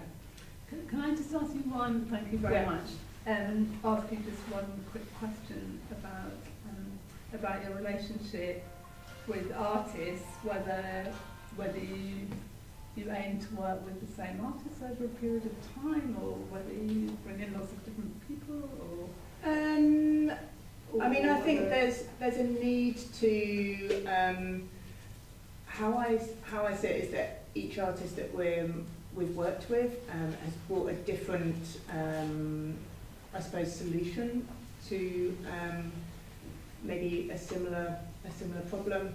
I wouldn't say we have a stable of artists in a particular way, but I think there are certain restrictions. You know, we're not currently working on an international level. We haven't got the budgets to kind of work with a huge number of artists from abroad, which is why it was really great to have a partnership for this, so that we actually, you know, could work with Mark. So I think, yeah, there's always an idea to refresh and to bring in new artists, new approaches, definitely. But then, yes, we are working with some of the same artists. You really made me think about Fondation de France. I don't know whether anybody remembers that programme, where they used to do an open call to, I think it started in Belgium in fact, but then went to France, and an open call that might be a village or a town or a so-called constituency felt that there was some kind of issue that they would like, maybe some creativity as a way of unlocking something. And the same sort of thing, they would, invite a number of artists to present or whatever, and then come up with some. And there would be, because the word mediation's come up, there would be they called it a mediator rather than a curator, but in between to sort of see if they're playing something. Yeah, I must check that out. Yeah, I haven't heard about it. Yeah. So thank you very much. And Catherine. Okay. So on. Can you hear me? Okay. Oh, now I can hear you. But you can hear me. Close. Thanks for the invitation. Thank you for not introducing me. It's funny today. I have prepared for this, but I won't do it now. I thought I'd quickly show a few slides of current work, just for those of you who don't know my work, which I assume will be many. And then I will go and read a paper which is co-written by Kuba, who's sitting here, so you will have to bear with listening to your own words with a German female accent. I'll do my best. Okay, can I have this one? How do I open it? So I quickly wanted to show, there was a lot of discussion today around, is it art, is it not art, what is it?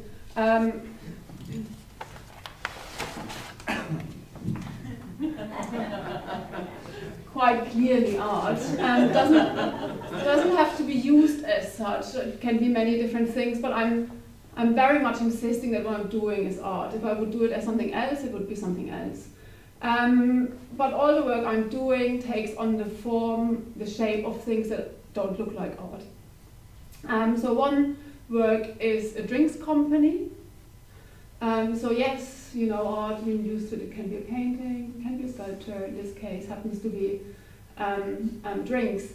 And the drinks company itself, just to explain it very, I have a remote. Very briefly is, it comes out of a very particular history of East London, of hundreds of thousands of East London working class families going hop picking to the nearby countryside for a good 100 years. So it refers to a very unusual rural heritage shaped by a kind of inner city working class community. So that was the starting point for company drinks. And the invitation, and I do see my work as kind of invitations, the invitation was to go picking again. And this time, of course, we would go picking in a very different geography and with very different demographics. London has grown, Kent is not the clear countryside anymore, the communities living in East London are not white working class anymore. So the project quite clearly uses a heritage, but opens it up to an invitation to take part that reflects all those changes in geographies, demographics, and so on. So we go picking again. The big difference is, and many of you might have heard this one-liner many times, the big difference is this time we keep what we pick, and we make the drinks, and we trade them amongst places, Frieze Art Fair. So to use the next slide very briefly, the whole artwork is a year-round public program of drinks production. And this drinks production is collective, it's not the same people participating, it's kind of an open infrastructure to take part in, but to kind of fulfill this full circle of production. And we are very seasonal, we pick in spring and summer, we trade in autumn, not because of Frieze, but that's when our drinks are ready. And then the winter is kind of more to think about like reinvesting, fundraising, and then start a new season. The logo, that's our logo in the middle, can mean a lot of different things. That's C. Depends on the audience, how they want to interpret it. For today, I suggest communism? No. Collectivity? I don't know. So that's kind of Company Drinks, one of the quite long-term works I'm working on.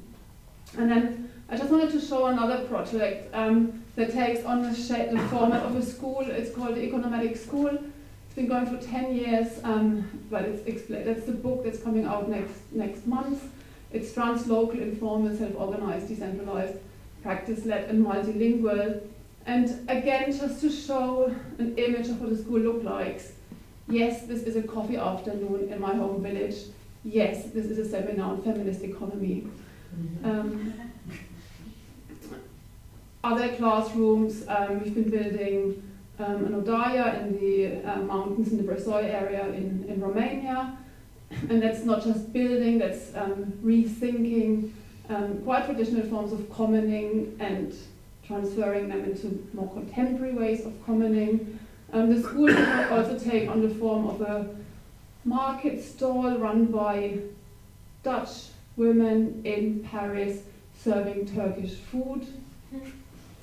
And then it's funny, I chose a few images from the Peckham Commission, the work, and of course my selection is very different. So yeah, I think that for me it was very much about production, local manufacturing, thinking collectively about what can be produced, made with existing resources. So this whole topic of contraptions became the need through the project. The Mint Factory, which we didn't fully manage to build, but you know, some ideas you have to save for later. And then I think in the gallery itself, I don't really do exhibitions. I'm really bad at it. At like exhibitions where you only have to look at things, I don't have the attention to detail to get it right. So I used the gallery as one of the many public spaces we used throughout the project. And it was a mix of like displaying things, making things, running a cafe, and a lot of the functions were run by people from the center. So it was kind of like a exchange of spaces and using them. Okay. Now I'm reading, that's why I'm shaking. I, for 10 minutes, wanted to talk about the social front. And I mean, I think we're an audience today who obviously all know that those socially engaged practices have many other meanings and ambitions. They're not about social cohesion, they're not about the social itself. But I think the social quite easily can overshadow those other ambitions. So I'm using a text I've co-written with Kuba, and I'm going to read it now. At times I feel patronized when someone describes my work as socially engaged. Yes, of course it is. It's collaborative. I have another poster.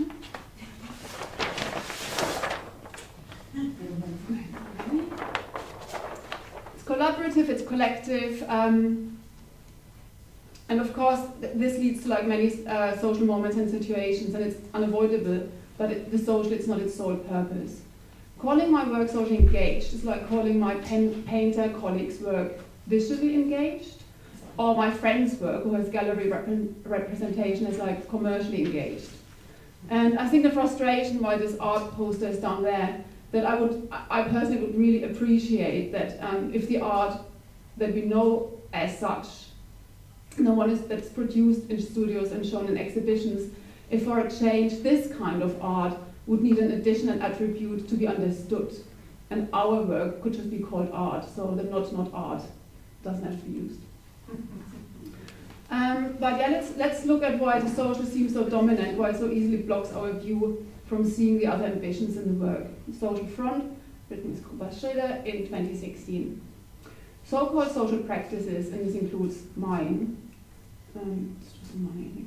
often get reduced to social utility, whilst the convivial sociality is foregrounded as the main image and aesthetical expression of the work. To break down this double social front, the social front of like the reduction to social utility and the foregrounding of the social, means to discharge the work from purely social obligations and to overcome the group photo. In his essay Towards the Lexicon of Usership, repeating your reference, Stephen Wright discusses what happens when art is read in regards to its difficult users and usership. Artworks are then no longer stable entities entrenched in conventions of spectatorship or rituals of collecting art. If art is read in terms of actual and possible usership, artists and users begin to activate a double ontology of certain objects or practices, something that is both art and non-art at the same time.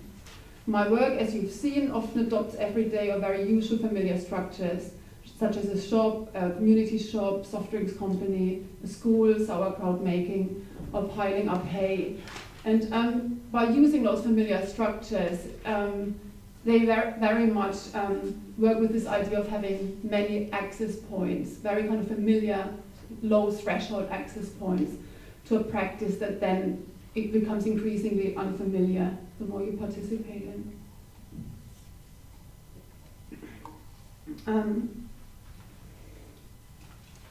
The social situations emerging during these processes, like gatherings, workshops, trips, discussions, coffee sessions, are the more visible aspect of the whole work.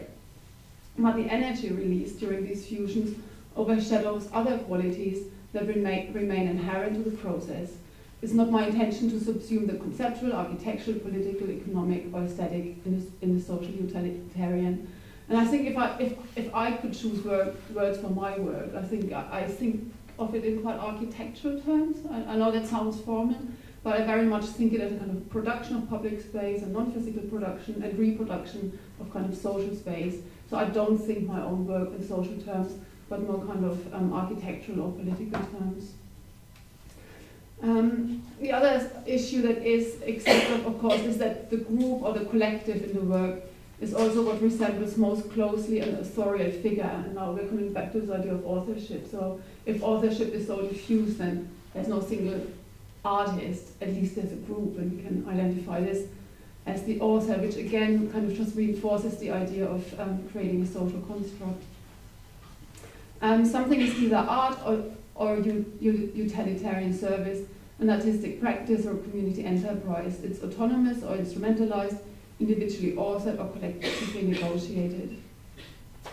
And I think there's quite a fundamental desire to draw lines, to think things as either or hinders us. I mean, yeah, I'm kind of preaching to converted, with like a lot of you commissioning and working differently.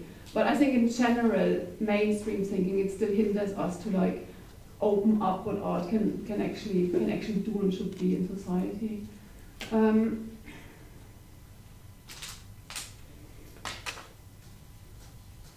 I skip a bit.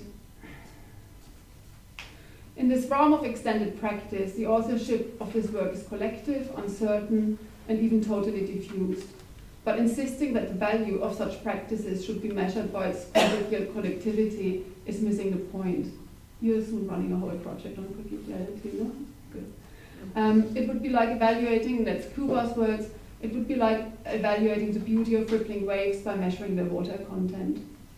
The function of expanded authorship is different. It opens up our understanding of the world and possible ways of interacting with it. Now I thought, wait, another poster.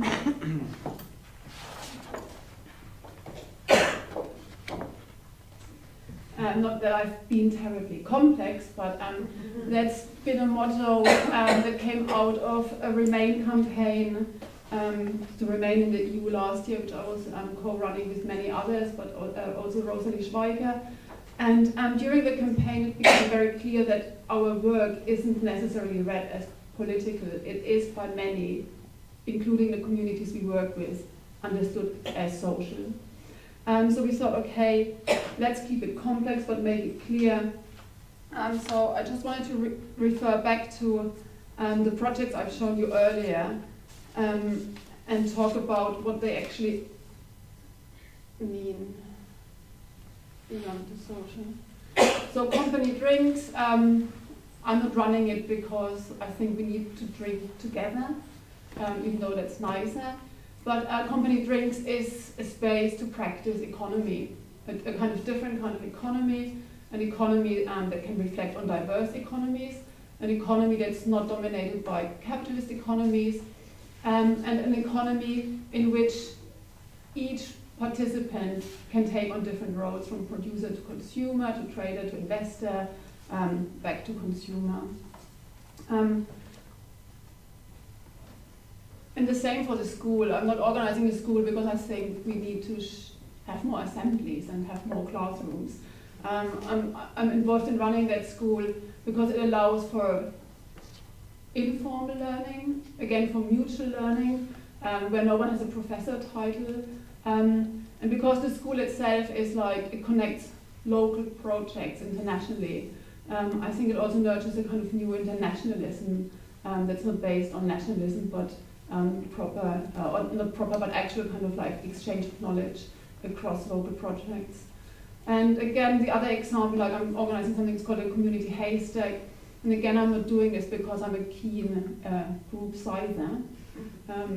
I'm doing it because I think it is very important to practice other ways of using our green public spaces other than for sports, dog walking, and concerts. So a lot of the work has to do with like reducing, kind of reduced functions of public space and practicing a wider range of possibilities. And now I've left my text. Why I do this? Because I do it every single time. I wanted to kind of end with a reference to Gibson Graham and briefly talk about the kind of impact or meaningfulness of this work, and I think that also came out of Keep It Complex, Make It Clear, that I think in the thinking of many of us until a few years ago, we thought, oh, those are prototypes, others can reproduce, and you know, this might actually slowly change the world, which I think there's still some kind of optimism involved in this idea, but also there's increasing pressure that this might not be the case. Yeah? And so then the question is like, why continuing this kind of work? And I think first of all, yeah, culture is a verb, it needs to be practiced. I really see my work as a public space in which different values, different possibilities, different ideas can be practiced, and we remind ourselves that they need to be practiced to first of all know their value, but also to know that they can exist. So it's a sheer matter of keep practicing them. Like commoning, any comments lose their meaning once you stop practicing them. And yeah, Catherine Gibson talks about this actuality, the one-to-oneness, which I think is still very, very crucial in art, that it actually takes place, it has an actuality, about the space where we can, outside of more formalized or established political ideologies or infrastructures, act out different ideas, and that's incredibly valuable. I say one more thing. So I think with like company drinks, this idea that the meaning of something comes from a dialectic, and in company drinks it's clearly between the two meanings of the word company, between being a good company, but also like trying to run a business. And I think for art it's maybe a very similar situation, that the kind of meaning of it comes from this dialectic between public and use, but art is very important. Yeah, art is very important. Thank you very much. Do you want to say anything about authorship? Because about how your work's presented, it's presented. I think it's really fascinating that it's presented as not as copy poem. No, it quite often is. It quite often is. I was thinking about it earlier. I think because we are all in the same context all the time, we also only see one representation of the work. Mm-hmm. Outside of it, it can get represented as like the women's coffee afternoon, and my name wouldn't appear once. I think it's also to do with where the work is being made public, who's the first one to call, and maybe sometimes we all use names to associate things as practices and ideas. So it's quite in flux. So of course within a certain art context, they associate with my name, but then they learn to act book. My name is just the one of an editor, not one of a kind of authoring the project. And with company drinks, I'm just one of the team. And do you want to just say something quickly about Kickstarter and the T-shirts and the other things? Because I think, again, it's really important to balance the kind of practicalities as well. Mm-hmm. Getting money and... Yeah, I mean, I think there's like, you were saying it, that you suddenly find yourselves in the role of an arts administrator and organizer. And yeah. But I think that's where kind of collaboration and collective action takes place, and I think it has a lot to do with like divisions of labor. And I'm trying not to divide it up too much, which is a little bit crazy and maybe the most inefficient way of getting things done. But to be part of all the different work processes that make those projects, from fundraising to picking to, cleaning the toilets after an event. So I personally think this is, in order to understand how things work and could work, it's quite a good learning moment to not divide things up and be involved in the whole making of things. And I think what you were saying earlier, making as a kind of really good communicator. I was also thinking I think the art world is so excited about themselves and what's happening, because we actually can see how art is being made, and once it's in a gallery, we're all a bit like bored. But of course the studio is much more interesting. And I think this shifting, the kind of making into the public, is not just about communicating it better, it's also about accessing cultural production at a very different level that's less kind of viewer and audience driven, but kind of collaborative. I think that's one of the things that was so interesting about Peter Blake's, you go to Frieze Masters, because he had his studio basically within Frieze Masters, and it's just a collection of everything that was in his head almost, but kind of there, another way. Yeah. Thank you very much. And Mark, over to you.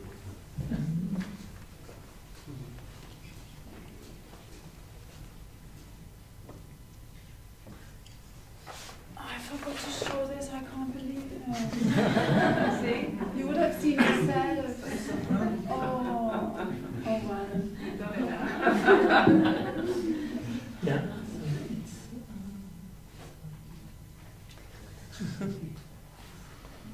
I got it. Thanks.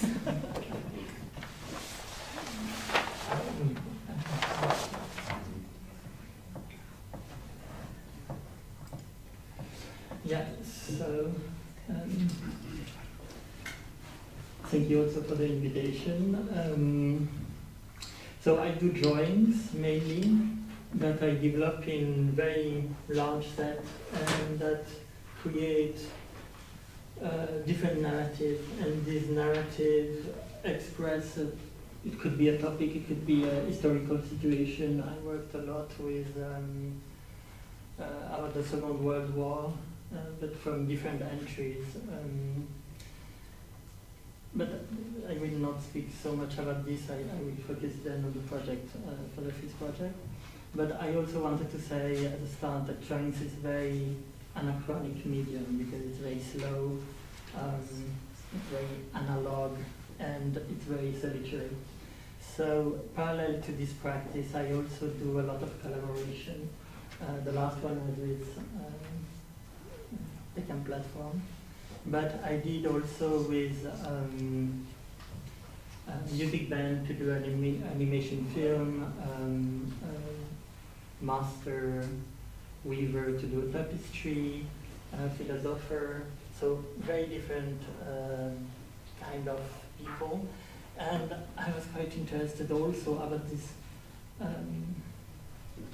idea of, because it was the first time that I was collaborating with young people and with a kind of idea to do this workshop with them and then to go to the studio with this kind of memory or material or everything that happened there and have to do a work that kind of reflects this, this moment with them. And the big issue was how you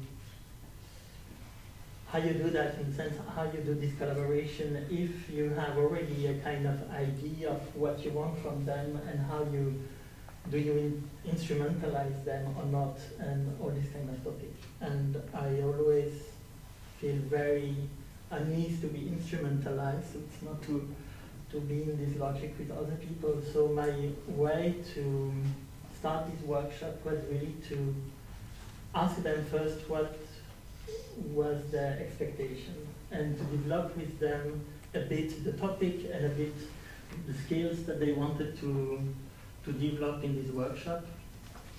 And so it was very, very open, and I really tried to have absolutely no preconceived ideas of what will happen, but also of how they will behave, or who they will be, or what kind of past or history they will have. So I tried to, well, first also because I had no idea which was, but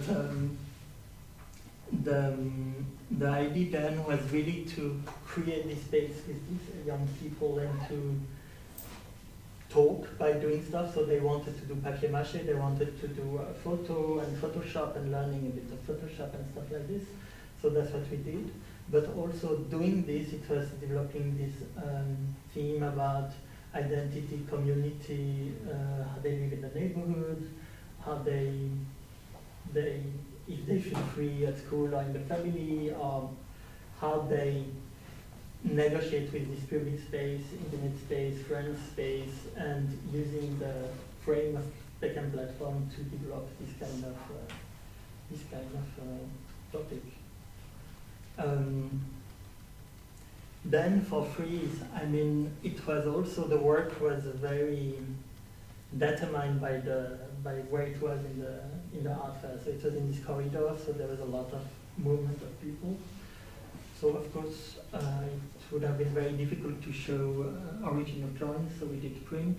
And I wanted to do a work that you can go through quickly and you just, I don't know, have a aesthetic splash or something like this. And you can also take more time and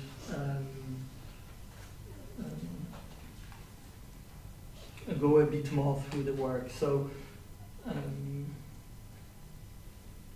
it was divided in the whole installation was actually divided in two sides. So you had this wall on the top, and the top was, I wanted to have the young people in the center, and on the right it was more research about Beckham, and on the left it was really a bit the representation of what happened during this workshop. So, and the whole work was then a kind of portrait of this changing neighborhood and also of these young people. I'll come back later to this. Yeah, for the history of Peckham, I was thinking it's quite interesting to go through the change of architecture and urbanistic development. So you see here, here there is like two lines. So the top line is this development of Peckham, the neighborhood, and underneath it's how Peckham appears in the press. So I redrew actually the headlines of articles. Speaking with the young people, it was also a lot the discussion about how other people look at them and what they expect when they were talking to them. It's a bit what the first movie that Bali showed us about this. Always the same question: where are you from? But where are you from? But really, where are you from? Etc. Etc.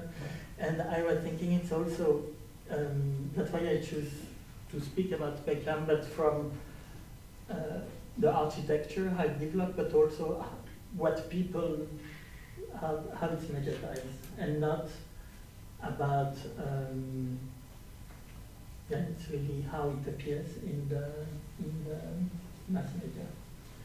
And then, so it was mainly about this Horse and Fool, this TV show, and the real estate that is the gentrification and real estate that is booming there, and then also violence.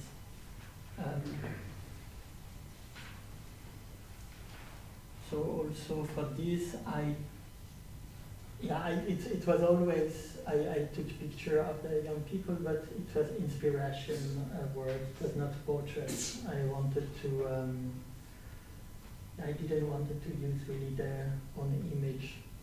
So, but we did a mask because they wanted to do papier-mâché, and I was thinking also that maybe we'll have time to do some performance and some theater play with the mask. So, and then they get quite enthusiastic about the mask, and it takes quite a lot of time to actually finish it.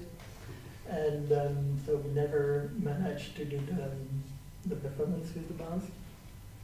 But I was thinking, of course, this mask is also a symbol to thematize this identity and this different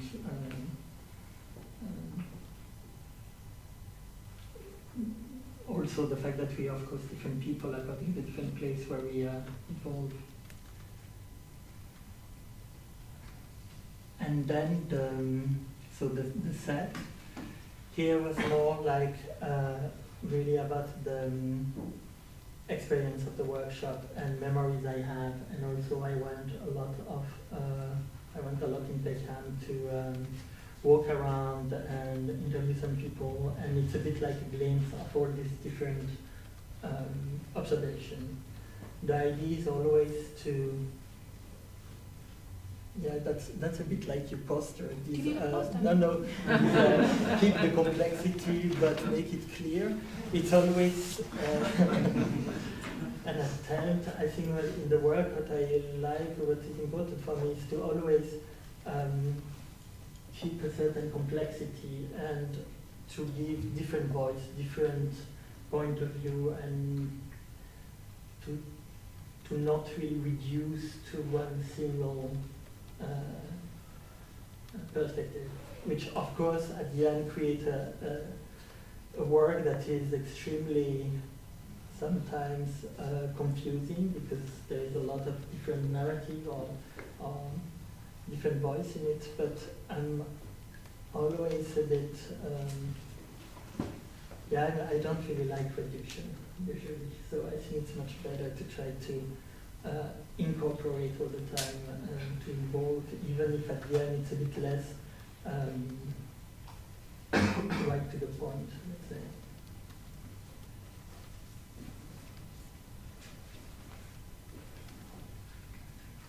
The other thing that I was also interested is how, also in this context with the young people from Peckham platform, how do you arrive and you generate relationship of equality? And the idea was to develop things with them, but not to really teach, but to really try to learn also a lot from them and from their own experience. And also what was exciting is that talking to each other, they were also developing way of thinking on making process of thinking much more refined or much more pertinent. And the idea was more to accompany them than to really direct certain issue or stuff. Yeah, there's this, for me it was a very exciting text, this Jacques Rancière, the emancipated teacher, and how you can teach people about stuff that you don't know yourself. And because if you imagine that everybody has the same intelligence, then you don't really need to explain. You may need to show them where to look. But sometimes it's well, most of the time it's enough. And then it's by talking. But then everybody will look slightly different. So when they come back to you, you will always have a feedback that is much more exciting also for yourself, and that will always make you move a little bit somewhere else. And I think this is this very little move in collaboration that are for me extremely exciting, because at the end you never know where you will stand. I have no idea with the time, but I think I think this collaboration is always the most exciting thing. And what was very interesting for me with the Peckham platform is that it was the first time that I collaborate with people, but not for their skills. Usually I collaborate because this person knows how to do something that I don't know, and then together we try to do something else.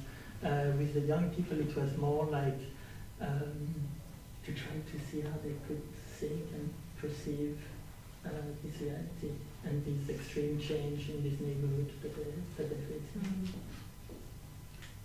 I think it's a very brave thing to do, actually. It's quite, because I think it happens to a lot of artists, somebody's suddenly invited to go to, Algeria to make some work about it.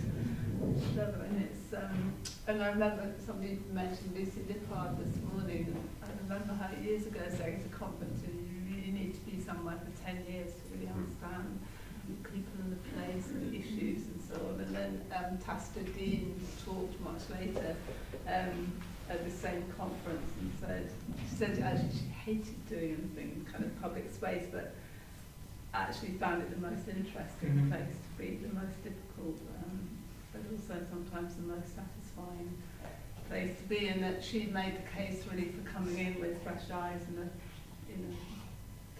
just a different way of seeing somewhere, or asking different questions and so on. So, yeah. So will you go on? Do you think you'll go on then, working in? Yeah, I definitely think that.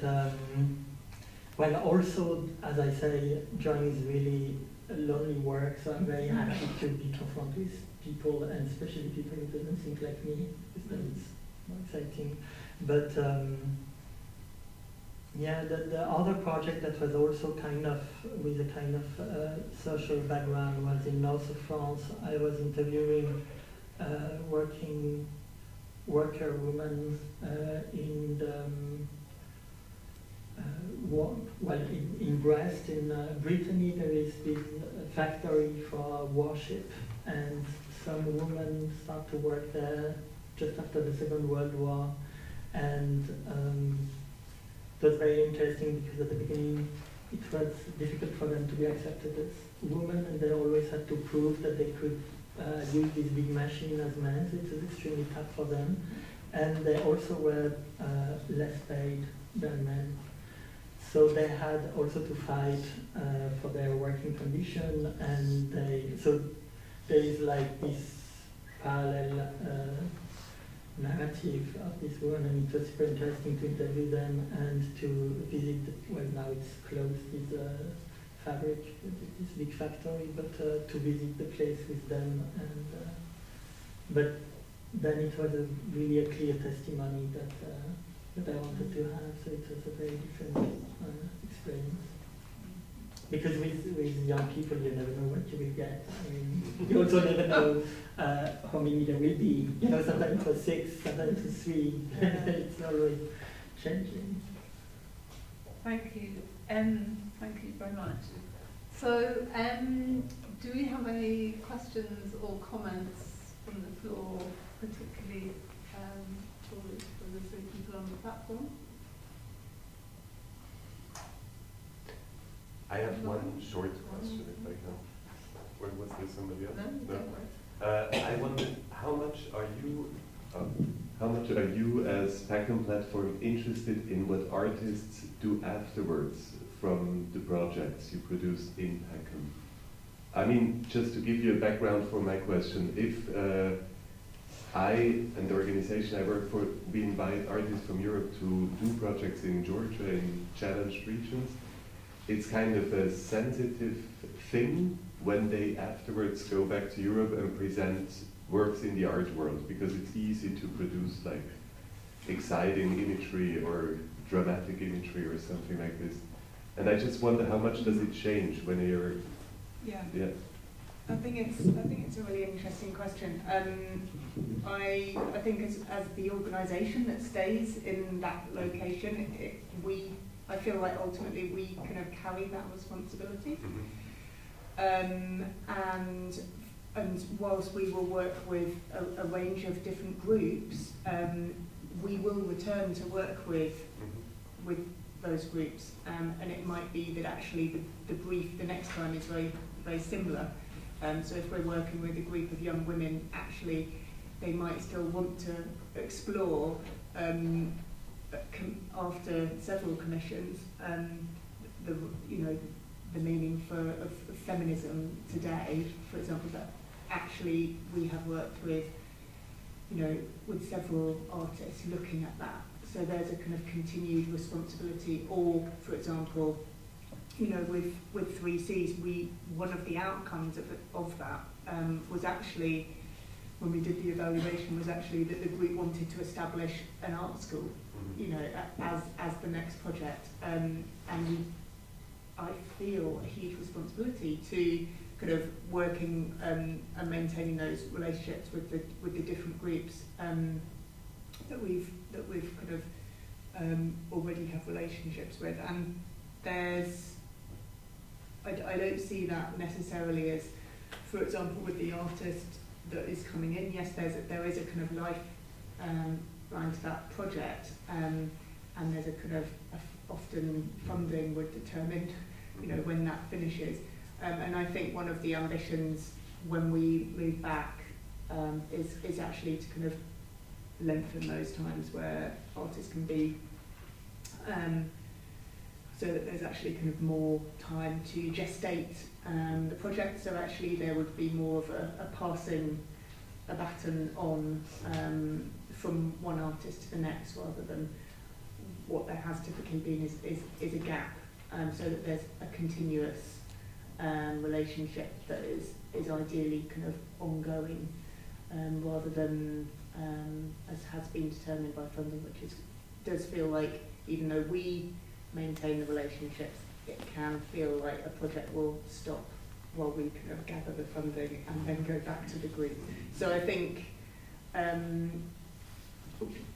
one of the big ambitions for us is to be able to create an organisational structure that can maintain those relationships, so that, for example, actually 3Cs, yes, they might not have the space anymore in Peckham on My Lane, but actually how can they work with us so that actually our space becomes their space through projects in the future. So I don't see it as just the artist's responsibility, because I think that depends on how the artist works. there might be some artists who would approach projects very differently and wouldn't have the intention within their practice to want to leave a kind of legacy of a social enterprise, or so I think behind that there is our commitment kind of organisationally to that, which is kind of what we're working on at the moment. I have a question Hi. As a Peckham resident, it's very good to see another sort of perspective on what you do there, which is great. It's maybe a mundane question, but with all the sort of things about power relationships that have been going on, and you've touched on a couple of things. You said about the change in Peckham platform from being university funded up until 2014, and what you've just been saying about funding and what the continuities are and so on. I'm interested in the curatorship of it and how it's to do with funding, and indeed, this change of venue, how that's all working. I mean, behind that is a kind of thing about English philanthropism from the 19th century, which is still about kind of charity, and that you chose, presumably because of the way tax works in this country, to go along that path of being a trust. Is that right? It's a general question about funding, but it's to do with how it influences your creatorship, whether you just follow where the money is, or how much you can say, I want to do this. I'm going to try and be brief about this. So we are a charity. We are a UK charity, and we have our charitable objects that are around the provision of creative educational activity. So I think there is a huge benefit of operating. It's actually quite an onerous, cumbersome organisational structure in some ways. For the scale of our organisation, we're tiny.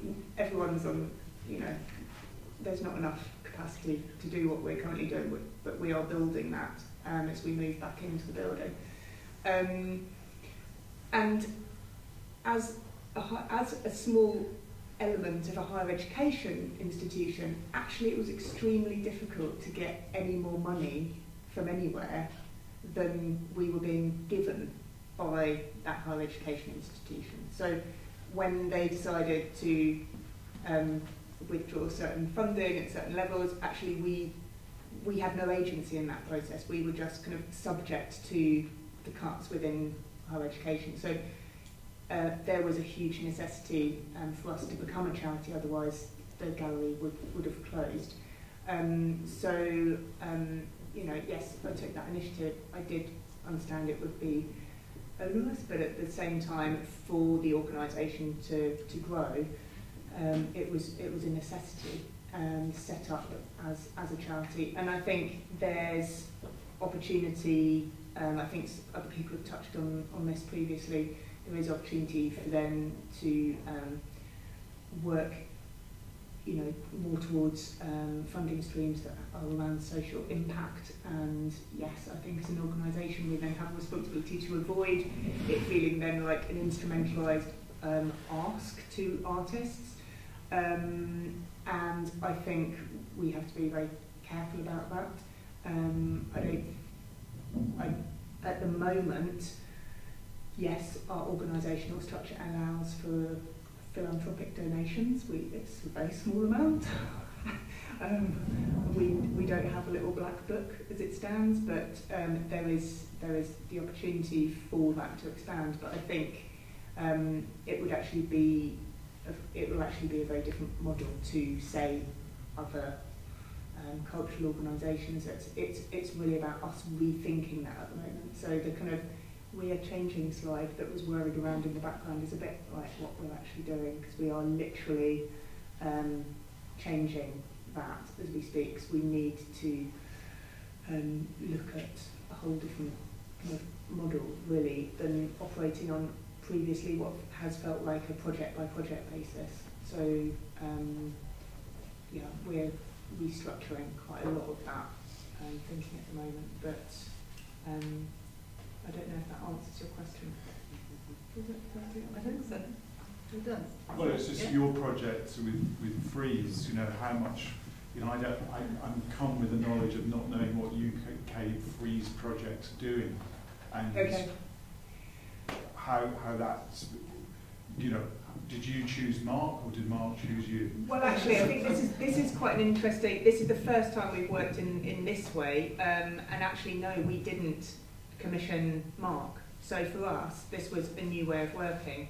There was a discussion with Frieze projects, and I understood that they were working with an artist yet to be confirmed who was interested in working with young people.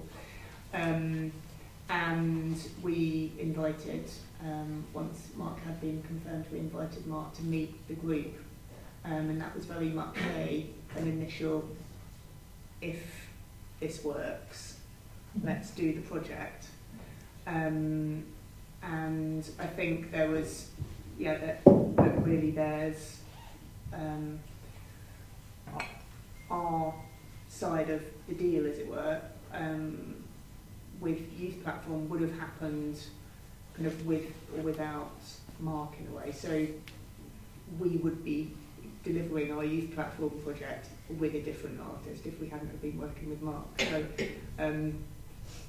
that's the strange way of putting it, but I'm trying to get to the bottom of what you might be asking.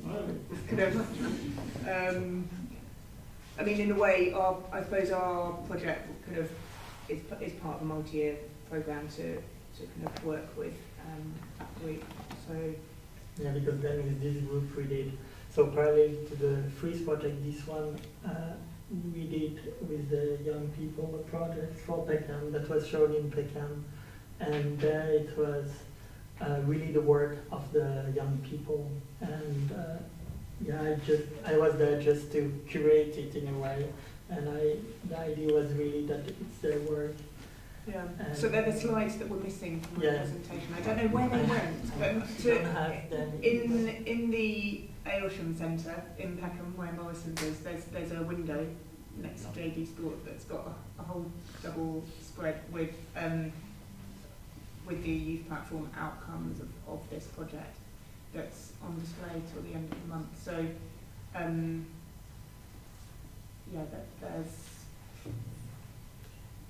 that's also included. Check the Peckham website. That's what the other. Right, well, thank you very much. Thank you, Mark. Thank you, Alan.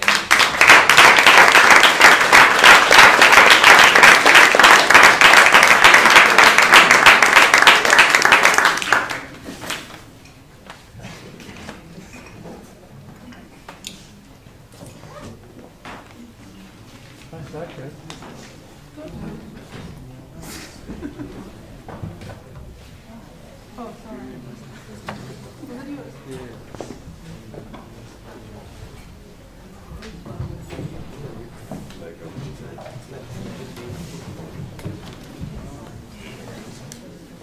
Okay, we do a very long closing remarks session now. No, I think not at all. We wanted to give you an opportunity to make maybe a general comment or a general question, if you have any to share with everyone. Otherwise, we'll do this when we have drinks. Yeah.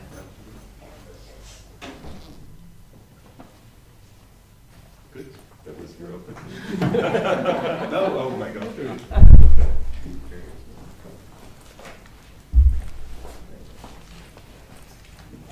I was just thinking this instrumentalization word kept coming up quite a lot through the day, and I wondered where we got to in that because it concerns me in a little bit in some ways that we always worry about art being instrumentalized for social effect or social purpose, but we don't worry so much about being instrumentalized by the art market or by Frieze Art Fair or by Google or everything. Everyone's in play at any particular moment in one way or another. So I wonder, where we've got to with this question, whether other people have thoughts about that, having listened to like, some very interesting different perspectives on a way of working today. I can just do a comment. Yes. I can just, like me as well, I had to think about it more, and I think I wouldn't do the juxtaposition that you did, autonomy of art and instrumentalization. For me, I think it's more the hidden agenda that could be in the idea of instrumentalization of art. I don't like the idea of, oh, as an organizer, I have a name, a goal, and I use art, or I invite artists to work with a community or to work with a group of people, and they don't necessarily communicate this goal, which really easily happens, I think. And this, I think, is problematic, and I don't even want to be in the position of deciding for a group of people what would be a good development for them. And in the whole discourses I know, coming from applied theater, for instance, or community-based art, I see the tendency of really having quite an explicit agenda, and I'm just a bit skeptical about this, that's all. I think it can go to a tendency of propaganda on the one side, or it can go to the hidden agendas, which I don't like. But of course, you're absolutely right. In every cultural sector, or every sector of our life, there is this tendency. Yeah, because I quite like to encourage the idea that communities can also instrumentalize art institutions and art, or these sort of structures itself, and that's not necessarily a bad, not necessarily a bad thing. But I think just some kind of transparency around objectives, because ultimately it's about really who benefits. I think it's ultimately in the sort of in the ecology of things, who's benefiting and to what and for what reasons. Can I also? I'm sorry. I don't know if Lauren is still here, but I mean, the work of Grand Fury is a good example.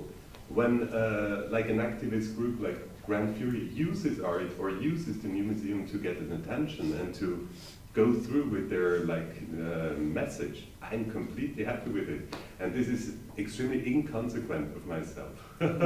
So I'm also considering this thought, and I don't have an answer that counts for everything. I think also that it depends who you're asking, because I think artists have every right to instrumentalise their own work however they like. I think it's curators, it's a question for curators and funders, and as you say, everyone else as well, about how you sometimes try and maybe some people try and coerce artists or with money or whatever. You have a I kind of feel like it's better to be in control of the instrumentalization than as an organisation you can create certain safer space. I feel potentially outside of a kind of commercial system. When you're working with artists with a social agenda, rather than feeling there's a pressure to produce something that is then going to have to be for sale if you see what I mean. If there's a choice, I think I'd prefer to be instrumentalised outside of that, therefore kind of looking at securing kind of funding that is about social impact rather than kind of products from a kind of market. That feels like a more progressive way forward to support the type of practices that we've been discussing today. It feels like there could also be a hybrid where it could come together in a really productive way. Actually, when I think some of the practices that Kathleen, you're working on as well, where there could actually be a solution where it involves being instrumentalised by both things, but being in control of that. It's very funny. Years ago with Grisdale, we did a project, a Frieze art fair project with a community that we lived in, and no one believed it was real. I remember that. They thought it was a fiction. I remember that. Yeah. Too much high contrast. Yeah. I think it has to do with those hidden agendas, because I mean, if I'm saying earlier, of course, our project has many different access routes. Our funders range from the Wellcome Trust to Frieze allowing us to sell drinks to local council. So I mean, I think we're all we are all kind of built around quite diverse economies, and those diverse economies come with different agendas, and they will want to see different things. And as long as it doesn't matter to your program and you develop it, there's no fear as such. So I think we're normally quite in control of whether we get instrumentalized or not, and normally you can smell it. You know, it's only the developers who come like, oh, can't you involve the community? I think, but it's also the art world. And I think in the second presentation where, I forgot his name, talked about these artists, I think there is an increasing group of artists who are very international, travel the biennials, but who rely on local knowledge and institutions and resources to deliver local, authentic projects. So there's a fear of instrumentalizing local cultural producers for like an international art crowd. So I think, yeah, let's be more self-critical about the art world itself, where we instrumentalize ourselves with more hidden agendas. Well, I think what you talked about was actually very on the money in a way about reclaiming economy as a concept beyond, you know, fiscal mechanisms. Actually, I think that's something to think in the kind of ecological terms around the economy, of sort of, you know, how it used to be considered as sort of general good housekeeping for society. Yeah, so that would be, yeah. It's a public role. This is a question over there. One's a comment and one's a question. The comment is just, I'm really struck by the amount of artists and art organisations that are making drinks. Is Superflex Guyana, Kate Rich's Cola, we had Tbilisi's chai and alcohol, and now we have community drinking. I think you should all join up and make a transnational corporation. It could be a whole new style of organising. That's the first thing. The second thing is, I just wonder how you all feel about the possibility of art becoming a kind of mechanism for counter-propaganda. Okay, that's a big idea, I guess, but this is an idea I get from Jonas Staal, actually, the Dutch artist, who feels that we're constantly kind of, in how we organize ourselves and our societies, we're constantly prey to a huge amount of propaganda. And it seems to me there's actually a lot of propaganda value here, if only we could use it in a more positive and dynamic way. You know, I'm really struck by the Tbilisi project, you know, which is just about fucking doing it. And there is just something so beautifully simple and wonderful and dynamic about that. And I do sometimes think that in our context, perhaps in the West, we get bogged down by discussions about where the funding is coming from, which really kill the kind of impetus. And here's Catherine putting up her big sign, which is great, almost a literal kind of example of old-style propaganda, but in a sort of counter-propaganda kind of way. I just wonder if anybody else takes inspiration from this or sees potential in this.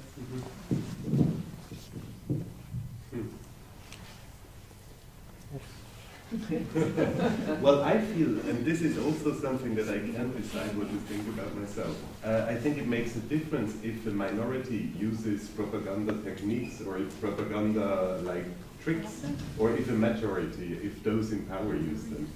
And this was really what I felt like when I saw the Grand Fury presentation this morning. I mean, take all the means you can. It's obvious. But had it been like bankers from Wall Street, I would have been very critical. I mean, if they would have only wanted to pass whatever laws that favor money making. So I think it really depends. If a minority, then I would say, yes, you're right. But it's tricky to make different rules for different groups.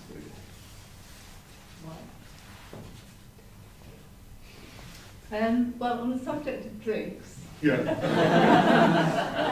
The Glasgow Institute very kindly, with the Swiss Embassy, bought some Prosecco, invite everybody for a drink now. And so a big thank you on behalf of the three of us to all of you for coming and for your comments and questions to all the speakers. and also to the Arts Council. Actually, that's where the money comes from. And the Swiss Embassy. And I would like to point out also Ketsia Goudsmith and Louis Gilbert, who really were helpful and organized everything. And yeah, finally, the Goethe Institute that was hosting us today. Thank you. Thank you.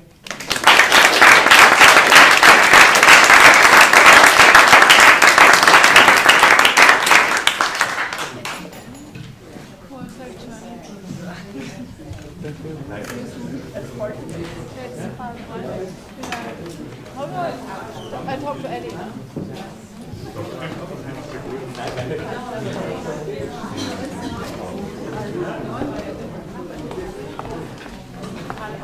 I was